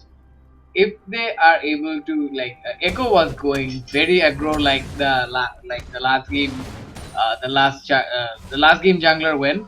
So this is probably a better approach, and Echo does have that way of repositioning himself and doing a little bit of damage. Actually, a lot of damage to the ones in that area. So Yeah. in that He way, has that trigger hold though. He's going for the tank Echo with him. yeah, which is like he the does manage to standard. take a lot of damage and get that health back. So I would say that is Echo being played right. Yeah, but this time around, the mid lane is playing really well. Brand is playing really well. On the contrary, this match, Sivir is caught right there. Sivir might just go down. Okay, so that was a solo kill on That's a TV. team fight. But yeah, Brand on a killing spree. Brand just There's the Echo bait. The Echo just drops the ult. Nice position from Echo. Garen is dead. Garen is dead. But yeah, Garen is also dead. That's a double kill for the Brand. That has to They're be a dead chasing the Yasuo. Come on. Just that was well attempted, but they do not take it down. So there's the dragon instead. Okay, they have a lot of damage to take this Garen. Sorry, I mean the dragon. No. Yeah, Brand is playing really well in this game. I would say, playing really well. You know, good initiation, good damage. I feel bad for this Garen. You feel bad for this guy. Yeah, Garen Yeah. supporters will say that. I feel bad. I feel very bad. Yeah, people are saying that brand ulti. I would agree. That brand ulti was really nice. You know, I'll, A you lot know, of they damage did. was taken by Welcome Garen. back, Faith. Yeah, I Welcome back, saw. Faith. And I saw that the Garen has casted so much damage on the Garen. Wait, can you tell something to our Garen supporter, Mustang here? Garen supporter Mustun, what should I tell him about? Now, what should you tell him? You should not support Garen. No, Well, I should support Garen, but still, the Malphite has a team comp initiation. His ult really helps his team to do the proper team fight. But in the meantime, the Garen who can really jump into the back line of the opponent. So both are OP. If you see in the different circumstances or a different angle. but honestly, Faith, what did you think about the mastery pickup so far? Both of you guys, what do you think? Is the mastery pickup being, is it worth in this match? Mastun, let's start with you. The mastery pickup. Yeah, Mastery was successful in taking down that Sivir, but he ends up giving his life and probably costing the life of other teammates as well. It was well played from Mastery taking down the Sivir, but it wasn't worth because now the other teammates have a lot of damage as well, and the blue team is not really dependent on one carry. Yeah, but what I want to say is that I'm very impressed by the brand system. Yes, of course. He's performing very well. Well, he's Mass, performing. can you guys please tell me what time you are at? 24, 12, 24, 13, 24, 14. Yeah, Mastery goes for that Sivir once again. I think you guys are far behind And he the takes stream. Sivir down. Now Oh, they're going that to just take combo. down that brand as consolation. So as ADC goes down for the top laner, and they're gonna take down the turret as well. It's like a free turret. The TP does succeed, and that's a really good ult from Malphite. Two people will probably go down. That's a dead. That's a dead Morgana. Now they're gonna just go for the brand. They go for the Yasuo, but the Yasuo flashes out. Slayer, sorry to interrupt that. You guys are a bit behind in the stream. Can you Yeah, check? can you- Because 25-20, it's what am I at right now? Okay. Okay, so let me tell the time. 17, 18, 19, 20, 21, 22, 23, 24, 25, 26. Are we good? Yeah, start. Yeah, we're good. So yeah. Brand. Brand is 603. Say something, guys. 603 brand. Well, to be honest, the brand should have this kind of score because the purple team, the composition, from my perspective, it's not the one which I was looking for because there is no knockup except the Tristana ult to support the Yasuo. And yes, the purple team has a lot of damage input, but the blue team has really a lot of damage too, but they have good disengage and engage comp because the Malphite, he can really engage the fight, and where the Thresh, who can peel his ADC from Yi or the Yasuo to do from the hard engage from the purple side. Okay, so one more thing. It looks like in the pig phase, in the pigman phase, when they banned out the Veigar and then when they took the echo of Amine Daiki, I think it worked out for them because Yasuo is not playing his best, and losing out to a brand in the laning phase is like kind And the of. bandits got caught. The brand just And goes that down. might be That's the a winning lot chance of for damage the goes blue down. team. I think the purple team might just come out in the fight right now. Yeah, and they did. And they did actually. And they came out in the fight because they did catch out the brand perfectly and then they just took down the entire team. And now they can just take down the At least to mid one lane turret. tower. I'm expecting that they will be able to take the 2 tower because their damage output Nah, I is don't so think they're gonna much. I don't think they'll be able to take the inhibitor tower. They'll probably be able to take this one. But no, they can't take this one as well. There's no minion wave. Okay. I So, think one or yeah. two people should go back so they can come back into the lane and they're Brand taking is out coming the in other objective. hot, but yeah, they will probably take down the turret. Brand is not able to catch someone out. But yeah, Morgana's bind on that occasion was pretty good on the brand.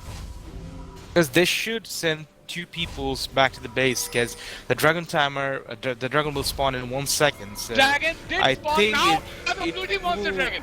Yeah, the Blue blue team team wants the dragon. should capitalize the dragon because the red team is not in a position to fight in the dragon pit. And I guess they are taking the dragon. It's free. Yeah, unless Garen thinks. Oh, Garen doesn't have TP. No, they That's shouldn't that. contest It's a this free one. dragon. They shouldn't contest this one because giving kill is not a good option. Yeah, Something I like about the purple team that is they look for opportunities and they utilize. They utilize everything that is possible. Yeah, for the This- purple team, the damage output is so much. Like Master E, Yasuo, and Persona, so much damage output. But from the blue team, so far that I can see, the highest damage from the brand, and then the Sivir. So if they can make the purple team can make their position against the blue team, so definitely it's a purple team game. But to be honest, the composition as a team, I would still prefer the blue team should win. Yeah, I agree with Faith. The blue team has that team fight comp, and it's easier to set team fights if the way blue team has been picking champs. So let's see what happens in the next team fight. They did manage to get that dragon, the blue team, and they probably are gonna try to push lane, but I really don't know what they're aiming for next. Do they want this top tier 2 turret now? they want this top turret, but they're gonna take. But the bot lane They will turret is take gonna the go wa- down instead. Yeah, they will take this one, but still there was a bot lane. I would completely ignore Now that we because want- that was too low. I don't think they should be backing off right now. They should be going for the tier 2 instead. So I guess as you can see, the Yasuo is pushing so hard at the mid lane, and there are 3 people at the bot lane, so they should try to defend it, or unless they will lose the mid and the bot lane too, and They they are will lose the going to bot lose lane the because bot 'cause so they much will- damage from the Tristana E, and Master didn't even have to join. Yeah, that's what I was saying. You can, at the time you recall is Tristana's going to take it down. You cannot reach the lane that fast. So you could have just pushed the top lane instead. You know, take that turret instead of this one. They don't all have TP now, do they? They don't, but at the moment, the purple team has a lot of pushing opportunity because the Yasuo, he really can push so much hard in the lane. The Mastery, he can also push. The Tristana, he can also push. She can also push. So from the blue side, as you can see, only the Sivir who has a high potential to push the lane. And if it wants carries in the second, that would be Brand. So the purple team should do exactly what they are doing right now.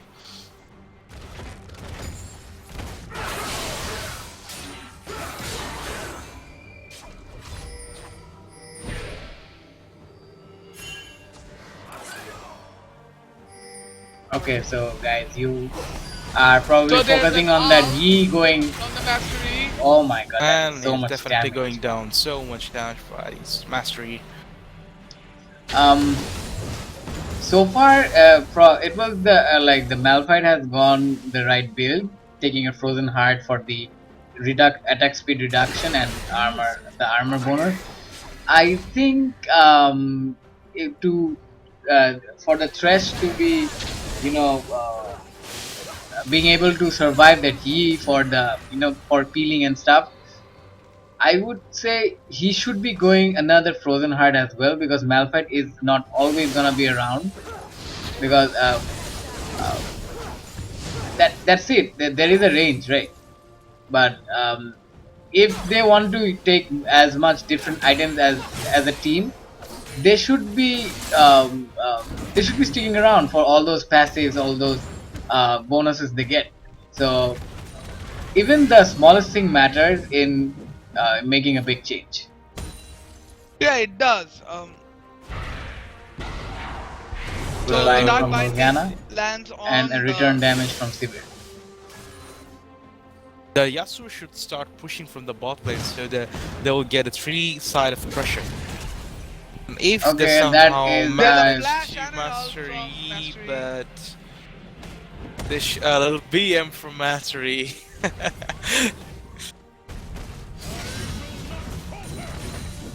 Master is just wasting their time. Yeah. Yeah, at this stage, the way, like, he did burn his flash, he did burn his ulti, but it really doesn't matter. It's a Master Yi with a lot of damage now. He is gonna do damage till, like, until he dies. So that whatever damage he deals is gonna be worth for his team. So wasting their time in different ways is also something worth, I would say, because the blue team is starting to hesitate the way they always do. So like, it's not, whenever you lose one team fight, it's not really over. You should be trying to uh, you should try to capitalize on mistakes the purple team made. You should try to make the best decision, and when if you cannot do that, it means the other team is the better team, because team sense, then team fight sense is also a very, very important issue. Then, okay, So the so this dragon is, comes up. yeah, this dragon is gonna be contested, and he is gonna be caught, but uh, Oh, the Echo! Why didn't grab the lantern? yeah, that was quite weird. But this way, that Morgana is supposed to die. Mastery is very far off. Bran takes the kill. That Tristana There is is dead. out on the Tristana. The Tristana goes down. You can see that the purple team is still capitalizing on the time they're wasting on killing these people. They're just pushing it out. So, Take the top lane. yeah, this is okay. That Garen is trying to waste time. So this is something that I like about the purple team. They always try to take opportunity. Always, they never miss an opportunity, or probably they hardly miss an opportunity. So I would. This is something I really like about the purple team. I, like, this is one of the best like the best features of that purple team. Even if they change roles, they stick to what their like like the team setup, the team sense is. Okay, the Thresh But is Thresh spotted. is getting caught up. Yeah, Thresh should be safe because the blue team is there. The rest of his teammates are there to provide backup. Yeah. Um, so what do you guys think? Are they gonna be trying to? Okay, that is blocked. That is a dead G. That is a dead. Might die next year. That is a dead. That's a lot of damage from Mastery, but Mastery does go down. And now they engage on the Garen. Almost Thresh. Oh, But that was that's nice a from Echo. good Done play by from- the Echo. They should be hard pushing this mid lane. They should take the turret. They should take the turret. Yeah, it's a 3-4-4 situation. Even if Brand is safe, but it's a 3-4-4 situation. They're Yeah, going take for the And Baron. now Yeah, they're that's going for the Baron. That's This a is good the call. perfect. This is a Good very, call this by is a the very blue good team. call. Really good call for the blue team. Because the red team doesn't have any vision at the Baron pit, and they are pretty much ready to and able to take the Baron. So yes, definitely they should.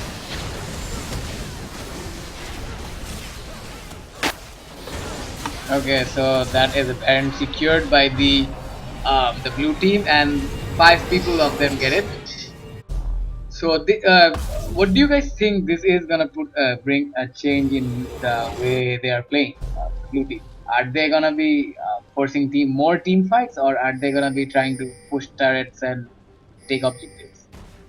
Well, if the purple team fight, I think, and of the members, especially one of the member from the Mastery and They Yasuo. want to do that dragon, Yes. Wow, that's a but good the hook. hook does land. Yes. Yeah, now what the blue team should do is just push. They have a Baron, they have Baron buff and power minions. You know, push the lanes. You can just take down the minion waves pretty easily. Force them to defend. Push other lanes, split. You know, just push. Your objective now is to push. If you can push the lanes right now, I don't think they can the purple team has enough firepower to defend against Baron empowered minions. This they lost this siege minion wave, but they can probably try to find out one of these waves in the other lane, then push that. Because with the okay, they have a siege minion wave in the mid lane. The bot lane. They do have that siege minion wave, so that is a good hook, but okay, Echo is locked down. Engaged there, but they took down. Wow. They took down. Wow. That's a good engage, to be honest. He baited. That was a good bait. They should not go back. They can just end the game. One man goes back to defend. Fresh can't do anything. The one man goes back to defend the base. They should just end the game. They take the game. Just take the game. Just take the game. Just take the game. Just do it, man. And even if Mastery comes there, Mastery cannot take 4 of them down. Yes, of course. What? This is game. This is well played from the blue team. I would personally clap for the blue team. Applaud to the blue team. They played really well on this instance. But I would say they're as a team they played really well. But Brand, with his damage, with his placements of his Ws, was really good. He played really good in this game. Yeah. As I told you guys, that the purple team doesn't have the team composition pickup, but the blue team has the team composition pickup. So let's say that I would personally think that the blue team should win, and I guess they did what they had to as a team. But the purple team, if they could finish the game at the early, when they have the advantage, when they're pushing all the lanes, then I think that the game should have been ended earlier. Guys, have a look at the damage output of each of the champions. Surprisingly, Severe hasn't done that much of damage. Malphite has done more than that, and Brand has stood the highest in the blue team. But Yi, as an individual, has been doing the highest damage. Yep. Well, probably this is one of the things that happened. The damage output from the red team was good, but wasn't enough. It was like they couldn't really put the damage into the right position, because blue team was making mistakes, but they tried to take opportunity. They tried to deviate from what they were in the last game. That was what we were saying. They were playing better than the last game. Yes, they did do mistakes, which did cost them a bit delay in winning this game. As you said, that they could have won earlier. But the purple team, it was good for the purple team that they were trying to utilize the the opportunities they could get. But sometimes the solo push it doesn't really work. Sometimes, I would say. And so we will proceed for game 3 in probably in 5 minutes, I guess. Are you there, Slayer Hex? Yeah, it'll be in 5 to 10 minutes. Yeah. And I'm Fade signing off for today. Just have exam tomorrow. Okay. Thank you guys. It was a real nice game. Yeah, it was a fun game to watch. Yeah, definitely. So we are excited for the third game. Let's see what both of the teams have to pull off now, and so we wait till they get ready for marching to the Summoner's Rift. So thank you guys. We are having a pause. The stream is gonna be on.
the true love. Sip your drinks up, we getting high. Cause it's run time for the good life. Don't stop breathing, we're alive, alive. We belong to the music, all our the way. DJ drop a beat, make us obey. Do what you do, don't bring me down. Let your love shine on. Oh, oh, tonight I got a feeling inside tonight. Now the time is right, yeah, we rock to the music and dance away tonight, tonight, oh, tonight. We take the girls halfway tonight. We blow the club away. There's a fire on the dance floor. We burn it down tonight, tonight, oh,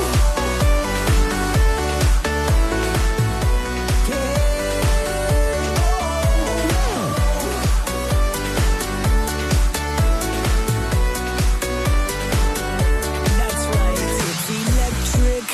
Can you catch this? Good vibrations into your soul.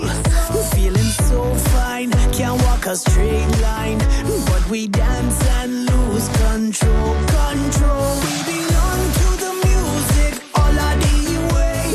DJ drop a beat, make us obey. Do what you do, don't bring me down. Let your love shine on.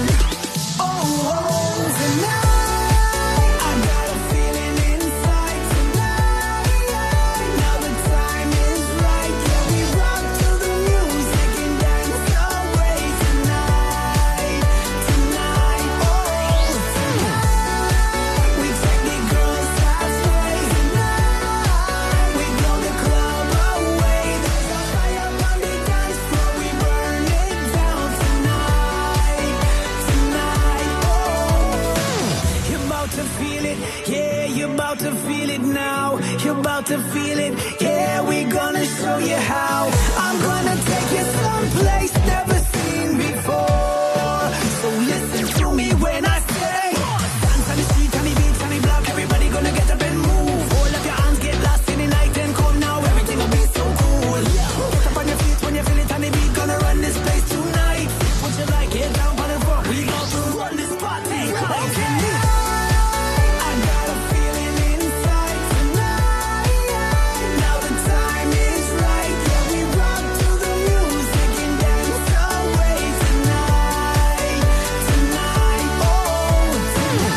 club around.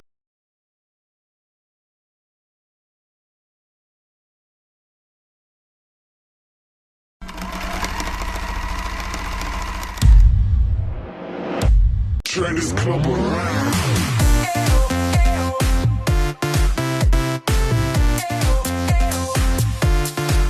If you want more, just check my swagger out there on the dance floor. Yeah, all the ladies gonna knock on my door. Gonna be the time of your life. We're gonna do it tonight. Do it tonight. Something's heating up, heating up. Go check my flow. Lady, meet me up on the VIP floor. DJ, speed it up. Play it loud. We're gonna turn this club around. We gonna make all bitches work it on the floor. Wanna see my sexy ladies screaming, give me more. Yeah, we can turn this club around. Gonna burn it down, singing ayo, ayo, ayo, ayo. Booty make me lose my mind. My rockets loaded with champagne every Saturday night. Yeah, we can turn this club around. Gonna burn it down, singing ayo, ayo, ayo. Let's go.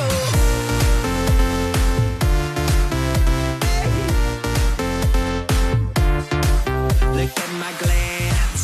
I got no time for intellectual romance. I'm going crazy watching you the way you dance. Gonna be the time of your life. We're gonna do it tonight.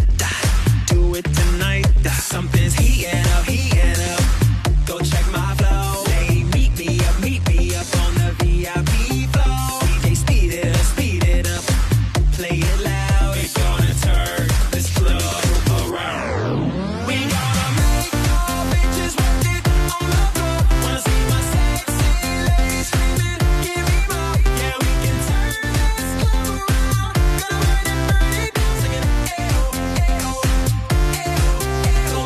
Rock that booty, make me lose my mind. My rockets loaded with champagne every Saturday night. Yeah, we can turn this club around. Gonna burn it down, singing ayo, ayo, ayo.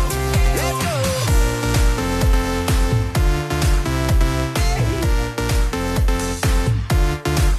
A good time, yeah.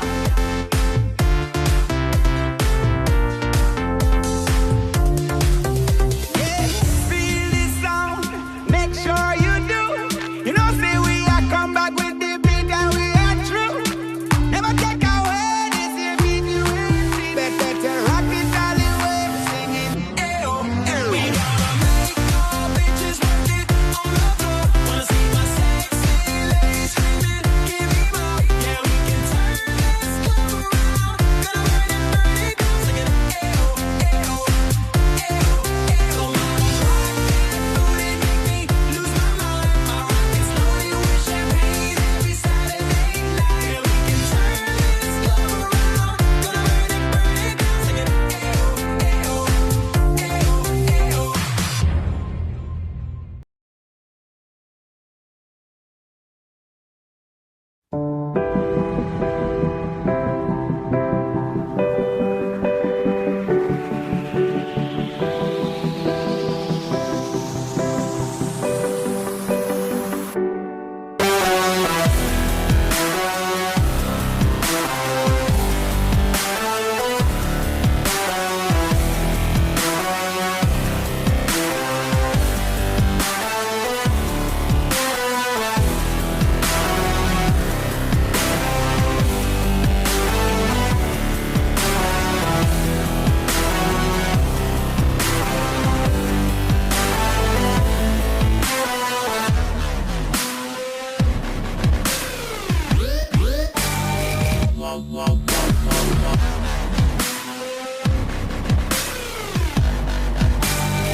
Hey, wake up!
Microphone Sound activated. resumed. Sound. Here. Welcome guys to game number 3. Yeah. So, game number 3 after the win for multiple killgasms on that game 2. So, Fiora banned. We see the Kazis ban still stands from the purple team. So, yeah, blue team is really thinking about what should ban now because the Fiora has been taken away. They should be thinking about other brands as well. Yes, from the last game, this T Acid did play a really good brand in the laning phase, and also was quite useful in team fights. So the expected bans, probably both of the teams now know their strong champs, so they are aiming for the target ban, the main playmaker bans. So the brand, the Vega, the Kazakhs. We haven't seen Fiora in both of the teams, but we have seen the Garen. We definitely have seen the Garen. The Garen was picked by the blue team last time, and now they ban it. So this is an earmarks of they might be planning on something. Well, on I a do pick agree. perhaps? Okay, that Echo is banned. That Echo was a really, really badass playmaker ban. But yeah, Echo was picked by the purple team last time around that they banned it as well. Yeah. So now he's picking the Zed. By branding the brand, I guess they limited the options of the purple team mid laner. And then taking the Zed in. Yeah. This will be very interesting to see what will happen in this game. Blind pick Zed. Yeah, now blind pick Zed is nice if you're very confident on it. But yeah, Zed has a few counters, but let's see what the purple team does pick up for them. Zero Void is hovering over Jarvan. So we haven't seen a Jarvan top lane in this tournament yet, probably. Okay, now he's not gonna go for that Jarvan. He is gonna go for that Malphite, probably. And Mugiwara Faisal is going for a Hecarim. His Hecarim is pretty nice. I played with his Hecarim once, and his Hecarim is pretty nice. You know, he knows when to gank, he knows when to farm. Yeah, it's pretty good. Twitch was not banned on that instance, so most of it will be Red X. This is gonna be scary bot lane. And it's Vladimir. Yeah, he's Vladimir. I think he's going for Vladimir top and Zed mid, or vice versa. So they need to really think about so which way it's gonna go. I think it's a Vladimir top. Yeah, Braum has not been banned from the blue team, so they're gonna go for that Braum. And Nozzle Abyss is thinking about that Kalista. Or that Jinx. The Jinx was his banned yet. Yeah, Nozzle Abyss. So they both have their strongest champions right in their hands. Both the ADCs have their strongest champions at the moment. Their strongest. We have seen But good performance on the Jinx. I think he's trolling with us. Yeah, Blitzcrank being hovered as well. they just want to pick that Twitch up. That obviously they wanna take the Braum. The Braum is like a very comfortable pick for Amphab. Yeah, and synergizes good, well enough with Jinx. So let's see what Lishun goes for. Lishan is gonna go for the Sona. I know that because this is what he is accustomed to playing with Red Extreme. That is the Twitch Sona combo is so strong, and especially their coordination is very strong. So there, it's an Amumu jungle. It's an Amumu jungle with Vladimir, and as said, there is only one tank in this entire comp. But a lot of damage from the blue team.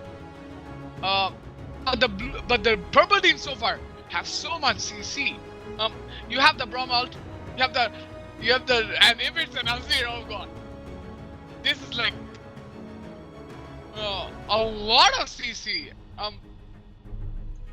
But Um, I wouldn't say Azir is the best of picks against a Z, but Diana might be a good pick. If he does go for against a Z, it might be a good pick. So well, I would like to add something with the blue team. This Amumu and Vlad can make a really strong play in a team fight. So they are probably following their way of forcing team fights. Probably they're trying to make a compliment.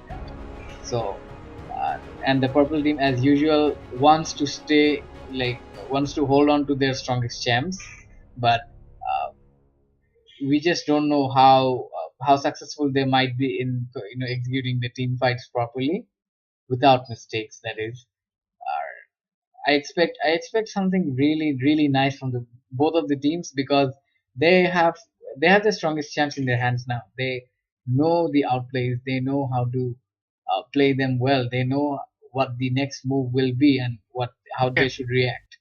That is what So that is what happens. guys in the stream, please vote. Which team do you prefer to win? It's a one. It's a 1-1. The score is 1-1. So the winner does go to the semifinals. So please vote. Which team do you think will come out on top? Which team do you think, you know, will come in short? So please tell us in the stream and watch the stream. Thank you. And another thing, this is the amateur league of the Syndicate Fall Championship, which is sponsored by Mazda.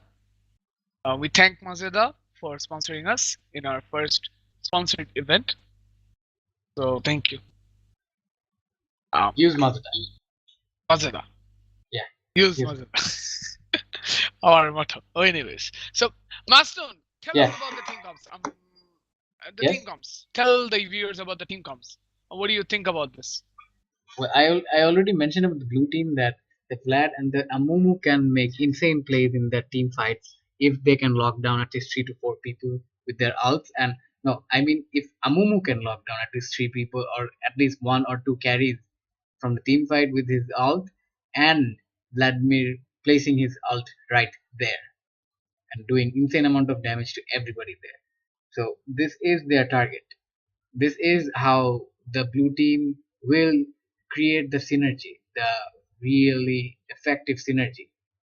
But as what I would say about the purple team, that is, they have the strongest champs, but they don't yeah, Jinx and Braum synergize as well. Malphite goes in ultis and can the AP Malphite can actually take down a carry. We understand. Ekarim can engage. We also understand, but uh, how do you think the whole team is gonna follow up with Hecarim when he runs towards a target to first engage? Like Um, T Asif can actually dash into one of the champs and can follow up the Hecarim, but what about the other what about the other three? Okay, Malphite can ult in and go, but the other three won't be able to actually follow up as fast as the other two, like that is I think Hecarim and T. it'll be a question of communication. Um, when the Yeah, that Hecarim is is what I'm. ganking, Hecarim is going to engage. Other lanes have to be present. But yeah, talking about the lanes, I would say uh, the the Hecarim is a good pick.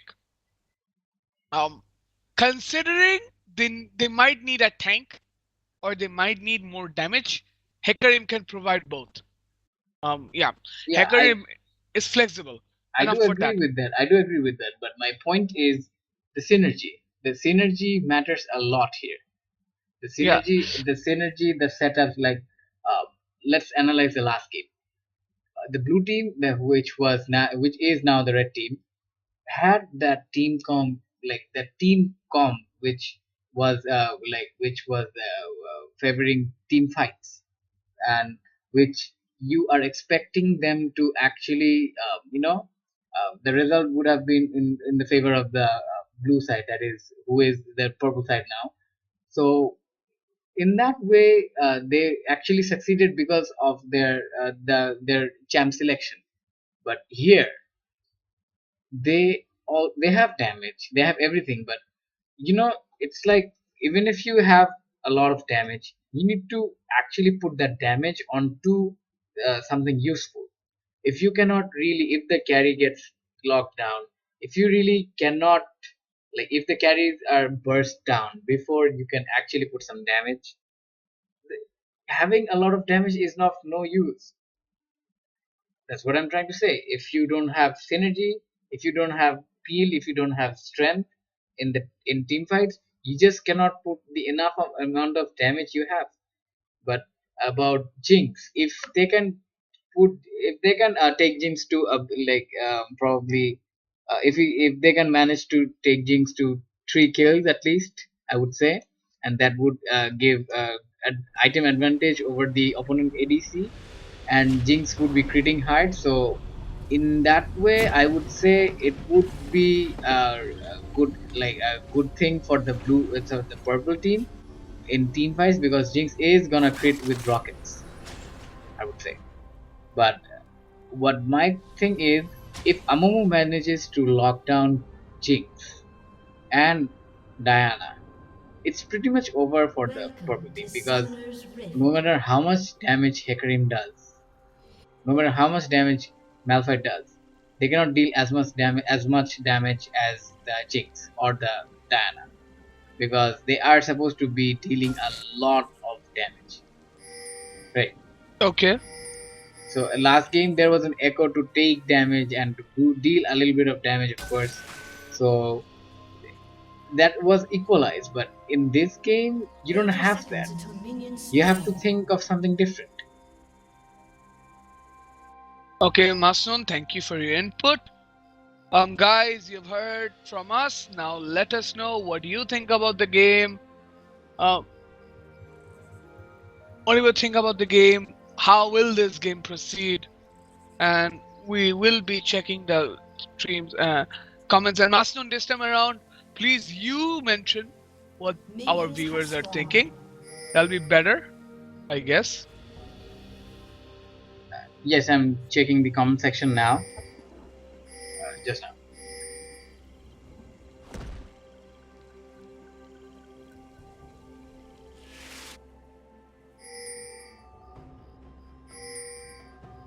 Masnon, what's your time at the moment? My time is 156, 157, 158, 159. Yeah, I'm a bit behind. Can you pause it a bit? Let's synchronize. Keep telling your time. 4, 5, 6, 7, 8, 9, 10. Yeah, we're 11. synchronized. We're synchronized. Yeah, okay. Okay, so standard starts for both the lanes. What do you think about the mid lane? Zed versus Diana. Well, I would say Diana is, if Diana lands her ability, that is the what strike do you call it? That goes in round. I have never Moonstrike, played I that. guess. Yeah. I think Moonstrike. Okay. So if she successfully lands it, it would be a good amount of damage on head, because that is fairly squishy, and Diana has that shield whenever she is in combat. So what I would say about Zed is Zed should either not try to be in melee range, or not try to be in that radius, the radius that ability rotates of the Diana. So I would say Zed should try to focus using his shadows to focus Diana down and at least take some farm. He might lose a bit of farm, but that wouldn't be too considered. Like what I was saying, he just took a poke from Diana in that way. So Diana has no power if you are not But in melee range. Okay, it Sona is took a lot. apparent why you ban Nozul the Beast Jinx. He is being Yeah. very aggressive on that bot lane.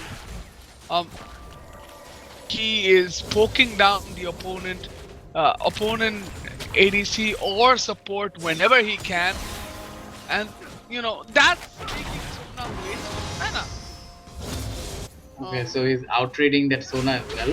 which is something really nice to see.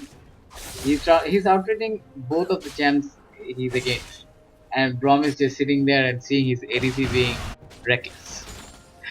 Yeah. Well, I guess Brom hasn't been doing a lot of winter bites, but if Brom starts to do that as well, I don't know. This might be very interesting. That's a winter bite landing on the Jinx, on the Twitch. My bad. Yeah. You think about it, that's a lot of, they are pushing lane. Amumu's coming towards the bot lane. They should be wary of that. There is no ward there, but Amumu does come in. Misses the bandage toss. So that's a fail gank. That bandage toss was really wide. Yeah, that was really wide. Yeah. So Amumu did gank on, and that's a good gank from Hecarim. Was there a but flash a bit burn? of damage given to the Hecarim by Vladimir. Was there a flash burn in the bot lane? Nah, there was no flash burn in the bot lane. Okay, so it wasn't. See the timer. But that's a lot of damage. Malphite, I'm surprised that Malphite is doing so much damage to a Vladimir. No, it was Hecarim who did half of the damage. Yeah, but so Vlad needs a little bit of time to cover up for that. So Jinx being poked down. Yes, Red Extreme has to show that he is also good on that switch. He can also do damage. Yeah, but the synergy as a whole, I feel that the red team bot lane feels much comfortable now. Look at those two. And that's a gank in the mid lane. Zed has to, use his second active of the shadow to get away. Okay, so that's good poke on Vlad, but I would say that the Vlad is doing exactly what he should be doing. He should be having a safe start, not going aggro, because he needs at least and that's a winter one bite landing item, a on Vota. Sona. He needs a Vota to do a considerable amount of damage and heal up. So, and to do the 1v1 control. Okay, that's a lot of damage on Malphite, which is good for the Vlad because he can cover up for the damage he got when Hecarim was in the Hecarim game. is coming.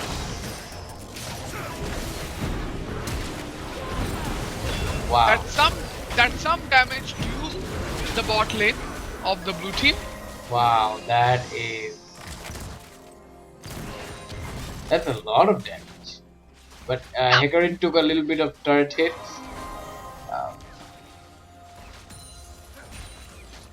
Yeah, but you see, a lot of damage being dealt by that team. You see that both the team, Sona is out of mana, Twitch is almost out of mana. Compared to that, look at the red team. They have enough mana to cast spells.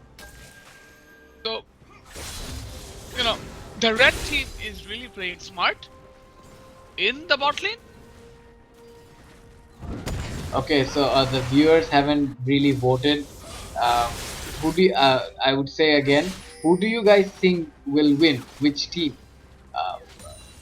Do send your suggestions in the comment stream, and we'll be checking it, and we'll be announcing the predictions of yours. And I have a special question to you guys. If you guys know both of these ADCs, personally, who do you think will stand out to be the stronger ADC here? Because as given to you guys the information that both of the ADCs have their strongest picks now.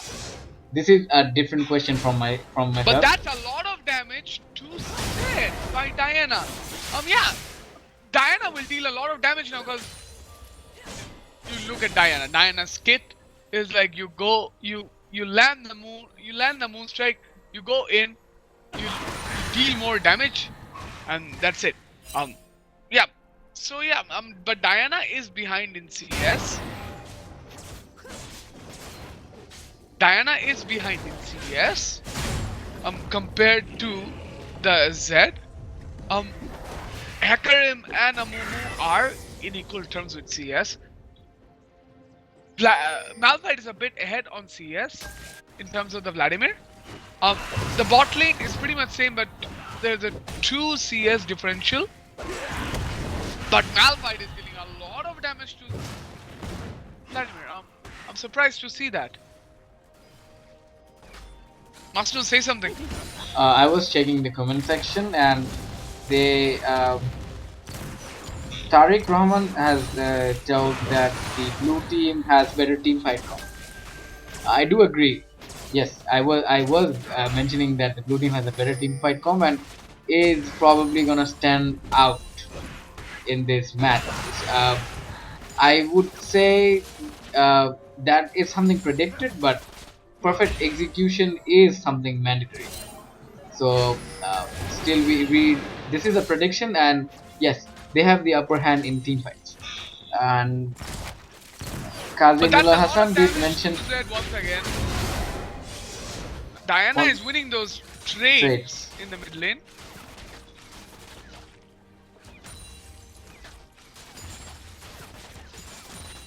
Okay, so yeah, the suggestions I got, that is, if Jinx is fair enough, the purple team has a chance. But if Jinx is not given the peel and not given enough kills, Hecarim is coming in. Hecarim wants that kill. Hecarim takes the first blood off Amumu.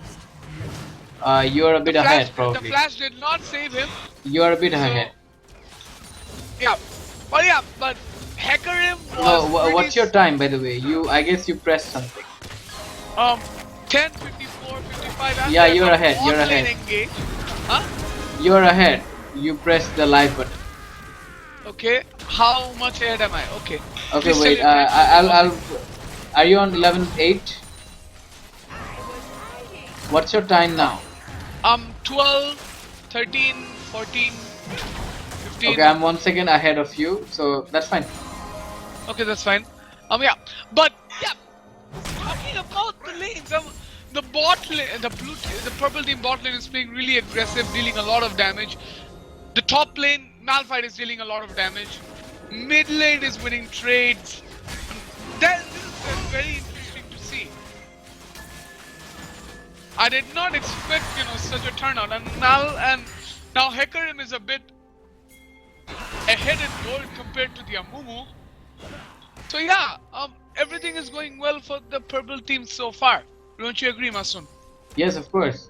The purple team has got the first blood, has been winning trades in the mid lane and the bot lane as well.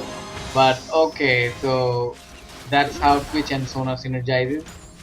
They actually melt down one single target together. So But okay, Hecarim is there there. Mugiwara is present, and the lane is not gonna be pushing towards them, but Mugiwara likes these kind of ganks. He likes to wait it out. He likes to. But Amumu was planning to come bot, but he decided that nah, he's gonna get spotted. He's gonna fail gank, and Malphite does come back and kill him.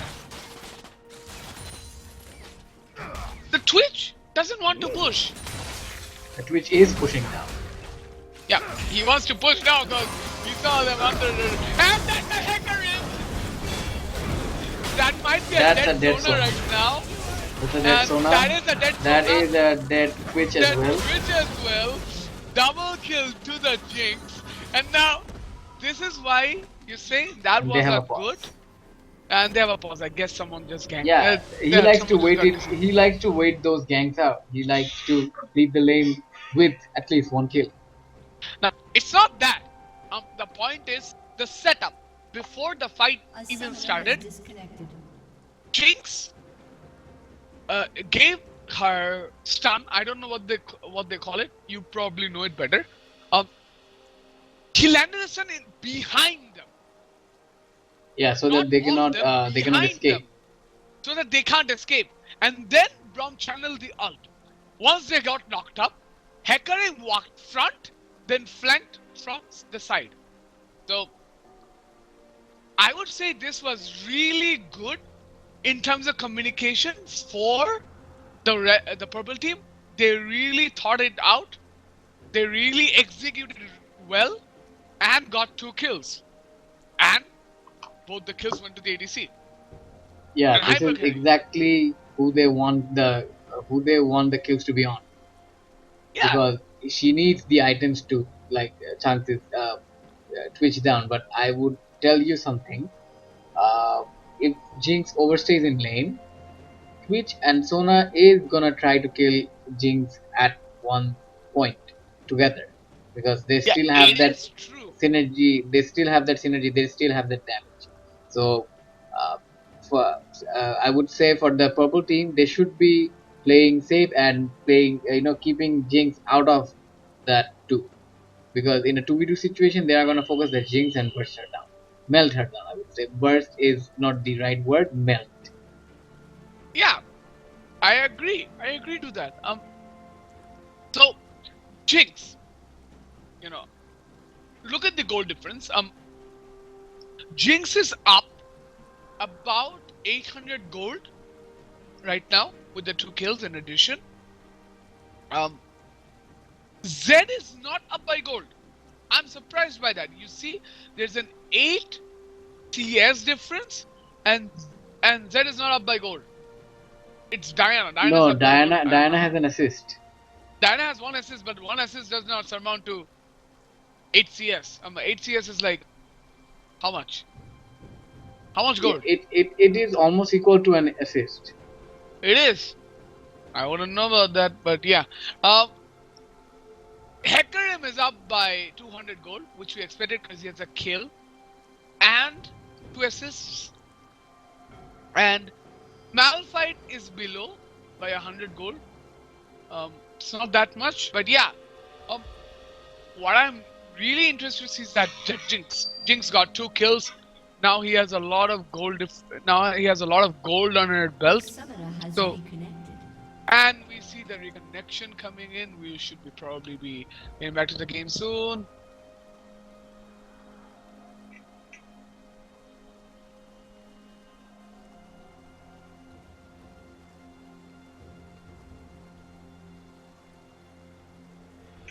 Okay, so there we have to wait for a while, and during that, I would like to ask something.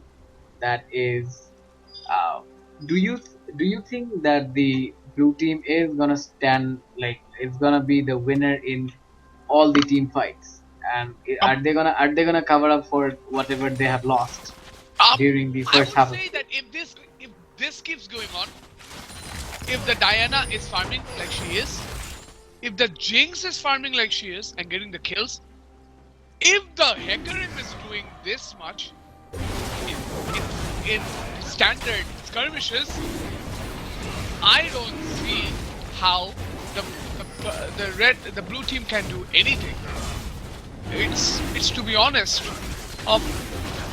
Hecarim is being so smart, so influential in this right now. The first game, yeah, he wasn't the best. He wasn't at his best. But the second game and now the third game, he is proving to be, yeah, I can play jungle. And this is how I play it. So yeah, I really like his approach now. Okay, that Vlad is doing a lot of damage now. Now Vlad is doing. Yeah, Vlad is doing a lot of healing and damage. Vlad will probably push out the Malphite. But yeah, Vlad will do just that. I wouldn't be surprised if the Jinx will opt for a very early Quicksilver Sash, but that Malphite damage, I'm surprised. Well, the turret does go down, but I'm surprised by that damage. Yes, of course, and so yes, I did notice a comment made by Mahabub Rahman, that is Braum can actually counter the meltdown, which Twitch and Sona is gonna try to give, but I would say sometimes the supports forget it. That is what happened in the last, the first game. The support forgot his ADC. So we expect that he actually doesn't leave his ADC, and you know, peels for him so that he can do enough damage, because he Yep. has enough damage to, and like, you know, to melt down. Like, Above look at that Braum. Jinx. A Braum is supposed to be peeling for the ADC. That's what Yeah, a Braum is. that's a ulti wasted for Twitch, probably. That was an ulti, right? Yeah, that was an ulti. No, that Yep. wasn't the ulti. That was an ulti. His No, wait, ulti is that on was the cooldown. ulti. My bad, my bad. That Yeah, was the ulti. User it's on cooldown. disconnected from your channel. Okay, so ulti wasted for Twitch, and Our Winter Guide lands on the Twitch. The Twitch is poked. Jinx is doing a It's lot being of damage. poked hard. 2 rockets, half health. That rocket is gonna hurt. So later it's on. like counter gang time, and yeah, that's a top lane fight. Hecarim is ahead, My God. and two ults go down. Hecarim is running for his life. No, that but was they I would couldn't take say it that was down, worth. so- That was worth. Amumu ult takes a lot of time to come back, so that was really worth. I would say. And that's a Wow, lot of damage. one hit, to the one more Twitch. hit. Nice. That's a lot of damage, and Twitch almost goes down. But I don't know why Zed did that. Why did Zed go in with an ult? He could not deal a comp, and that was a nice ult to disrupt Twitch from going back. No, that was perfect. I would say that was perfect from Grom. He is trying to delay that recall so that he can get a lot out of this thing. He can get this Sona down, which is gonna get back, and that Sona the is gonna ult get goes chance. down for Sona. I don't know why Sona was the front. Again, That was, like, I would say that was really perfect from Grom, that he delayed that recall. That is gonna cost a lot. That is gonna cost at least 2 to 3. I would say at least 2. one way. One wave. No, I would say 2 waves, because one was under turret and the other was coming. So in that way, it was almost 2 waves. So that was worth. The ult was actually worth. And it doesn't Not take just ult worth. I don't know why Sona flashed front. probably she wanted that ulti. No, ult was given before. Well, she panicked. So we have a comment from Shadman Sakib. He said that red team will win because they are ahead and they have a better team fight comp. Yeah, both the team fight comps. Yeah, they have the blue team has that wombo combo from the Amumu, that Amumu. Then there's the Wow. and that's a lot of damage. Hecarim will go down. I'm sorry to say that, but Hecarim will go down. Extended fight from Mugiwara Faisal, which I would say was really stupid. Not good. But yeah, Zed is struggling really bad against this, and they want to kill Oh this my Jinx, but God, they that was miss. such a close call. That was such a close call. Even if that bandit, landed, it would have been a kill on, like, it would have been a kill on any of the 3 champs there of the blue team, because Amumu could have tanked a lot, at least 2 to 3 turret hits, and which just needs 2 hits to stack up his, I guess, that's his E, do a lot of damage. E, or I played Switch a really long time back, so yeah, the damage output is also really high on Twitch. Yet now he has a board. He is going for that good amount of attack speed. That is the attack speed boots. So that's He- again from Amumu. Amumu misses that. But that's Agonia, and Hecarim comes back in time. Wow. There, Sona interrupts. It's a 3v2 situation. Wow, And that that's Jinx. the house. Diana happening? survives, I don't know how. Malphite comes in, goes down, and I don't know how that fight pulled out. That fight, I really don't know how that, No, I would say that was Amumu was quite performing, like, not as expected. Amumu is missing a lot of bandits and a lot of important ones, the ones that could have actually changed a lot of things, because it does keep it does keep the target immobilized for at least 1 second. So even that second matters. If you don't let that Diana Sonya, like, you band-aid, then when the duration goes off, when the immobility goes off, you give the ult. So Diana has no chance of Zhonya's, using Zhonya's there. So in that way, if Amumu really changed that, it would have been a kill on Diana. Like, Diana would have been actually melted there. But the problem was Amumu was missing a lot of important But kills. Diana is not taking a lot of damage because she has that early Zonias. It's a Yeah, really that's early true. Zonia. But my word was Amumu is missing a lot of important ones. Bandage Important. tosses, yes. I agree to that, but about Diana being melted, I wouldn't say that because Zed is not dealing enough damage to her because he has Diana has that Zonia's Seeker's Arm Guard. Zonia's is made up with the Seeker's Arm Guard, which gives quite a bit of armor. Few armor, so Diana is surviving by just that. And Amu wants to gank again. But I don't know what he wants to do. Okay. And he just wants to show the Diana that I'm here. This and that. Don't push. Don't Okay, push. no, they. So, Sona is moving. The supports have been for the ward. And Wow, the that engage on damage. Sona was really, That damage. overextended. But yeah, good warding by the blue team. They picked her out perfectly because there was a ward there. They knew the she was best- standing in that bush. Yeah, the best part is the Jinx is doing a lot of damage now. Jinx is 501 at the moment. Exactly. But I would say the only two champs who can actually still take down Jinx just with one engage, that is Vlad or And that just popped his blood pool. yes, They Vlad can't might get get hurt, I double don't a double know kill. why. A Yukiwara double kill, goes a down. double kill, a double kill, a This double might kill. be a triple kill. No, it's a double kill because Amumu is gonna take the double. I don't know why they dived him there. You don't dive a Vlad, he just stays there. You just don't.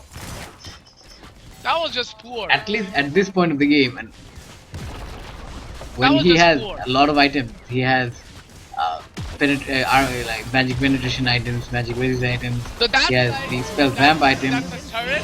That's a See- tier 2 turret for a tier 1 turret. Red team's turret has been So really worth for the red team, and they'll also take down the top lane blue, tier 2 turret, tier 1 turret maybe because Diana is pushing that lane. Diana can probably take it down, but Amumu is going there. has been destroyed. Diana takes it down. Diana's gonna just walk away now. So yeah, but that was just very cocky move from the Trouble team. They shouldn't have done that. Okay, so it's about a 2.5 goal difference of in between both of the teams. The red team having the lead. What do you think? Can the blue team come back, and take this game? So a What do you lot of think? comments in the stream. A lot of Okay. comments in the stream. People are saying, yeah, he's not playing bad. Amumu is not playing his best. Zed is not playing his best. Zed is really, I don't know. One thing which I was just reminded by at this point, the first match, T Asif played his Diana. And in this game, they picked a Zed, knowing that a Diana can be better against a Zed if played well. So I didn't understand this Zed blind pick. Do you agree with me, Masu? Yes, of course. I don't know. I don't agree with this blind pick. If you're very confident with Zed, go for the blind pick. But if you're not, I wouldn't suggest to. Me and myself, I play a lot of Zed. I wouldn't blind pick Zed if I wasn't confident on it. If I knew that, yeah, they could play a Diana, they could play a very good Yasuo. That would be very bad from me. So yeah, that's a two-man ult, but Malphite is just there and oh, that team fight.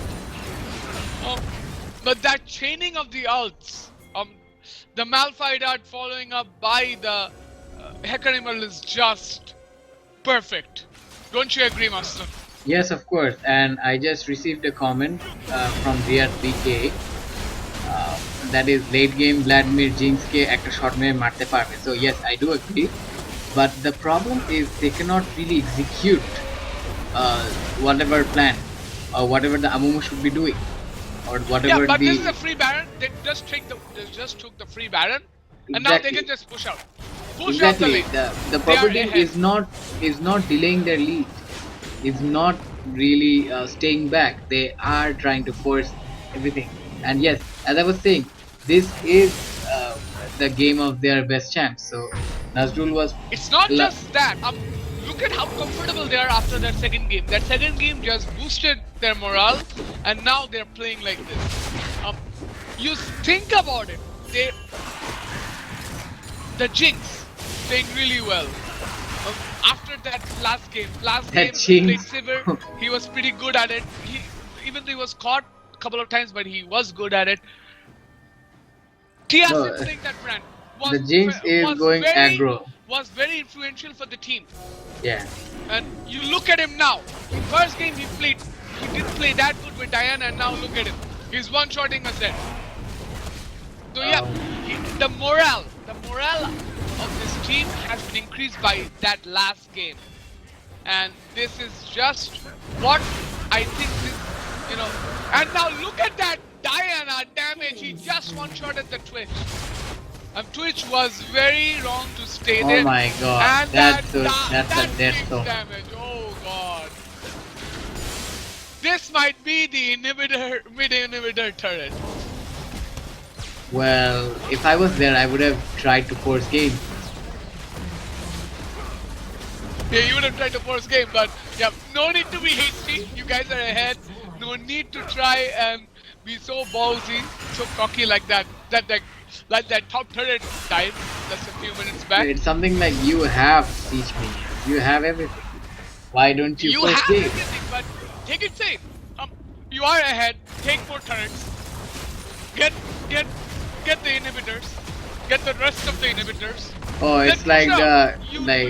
the Yeah, perfect it's like ending. a slow death. It's like a slow death. It's like a perfect ending.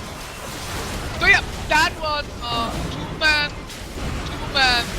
all by Vladimir. Hecarim is diving them. Hecarim will probably go down. Sacrifices his life. Amomo survives from that one. Diana takes him down. Yeah, that Goes was down Tia's himself. Thug Life doing the ignite. So it was a 3 for 3 under a turret dive. So yeah, under a turret, it's a 3 for 3.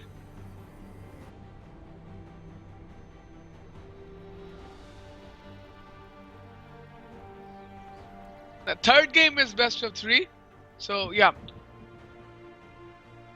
Man, that was... people are saying... one comment I saw, Kire bhai map ki nahi.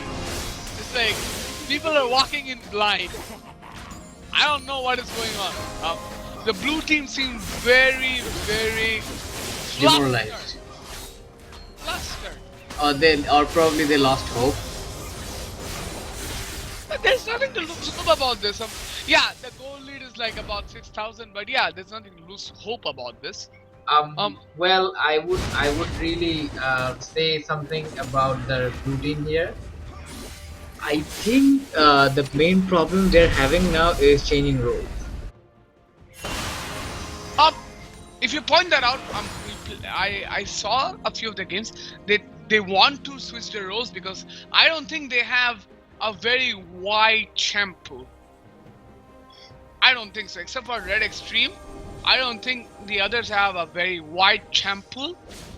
So I think they just want to swap lanes, swap roles. No fixed roles there. So yeah, I think that's the case. So the Kha'Zix ban worked. Exactly what I was saying. Ban that Kha'Zix. That Kha'Zix ban has been working till now and really going really well because no jungle, like Amumu wasn't really successful in putting the jungle pressure. So the other games they succeeded in pressuring from the jungle just because of that Kha'Zix pick. Like that's the strongest pick, and the strongest pick matters. So Yeah, banning that Kha'Zix did a lot to that to this team. To for they're ahead now. Like we can see, they're ahead. They're pressuring. They're doing everything they can, and no counter pressure from the blue team. Blue so team's just trying to defend, but they're but just that's a getting lot poked of out. damage from the Jinx. Yeah, Jinx is critting by 810, so that is about 900, probably about 900 on the yeah. Oh my god, Amumu just got caught. That's an engage from my the blue god, team. that damage. That damage, man. Braum tanked the turret, but with even under the turret, they went for 2 for 4 under the turret. You know, So this game, this is just the second inhibitor. oh, you're like, okay, take the third inhibitor, take everything, then end the game. Yeah, but Take yeah, they everything. want to win the game now because the dead timers are a Jinx bit can really kill big. that Zed here, or the Sona. Zed Oh, walking that on the nice Jinx. reaction from Jinx. Jinx doing a lot of damage. Oh my goodness. But oh my god, that damage! Malphite goes down. Jinx can just take. Oh, Malphite did Vladimir did a lot of damage, but yeah, this is game. this is game. Multiple Killgasms win the semi-final, win the quarterfinals for 2-for-1 score. Yeah. So they are through to the semi-finals, and they will face Bander Clan in the semi-finals 1. So the semi-finals 1 is fixed for Bander Clan versus Clan versus multiple Killgasms. Yeah, the multiple Killgasms will really well in the last 2 matches. Don't you agree, Masoon?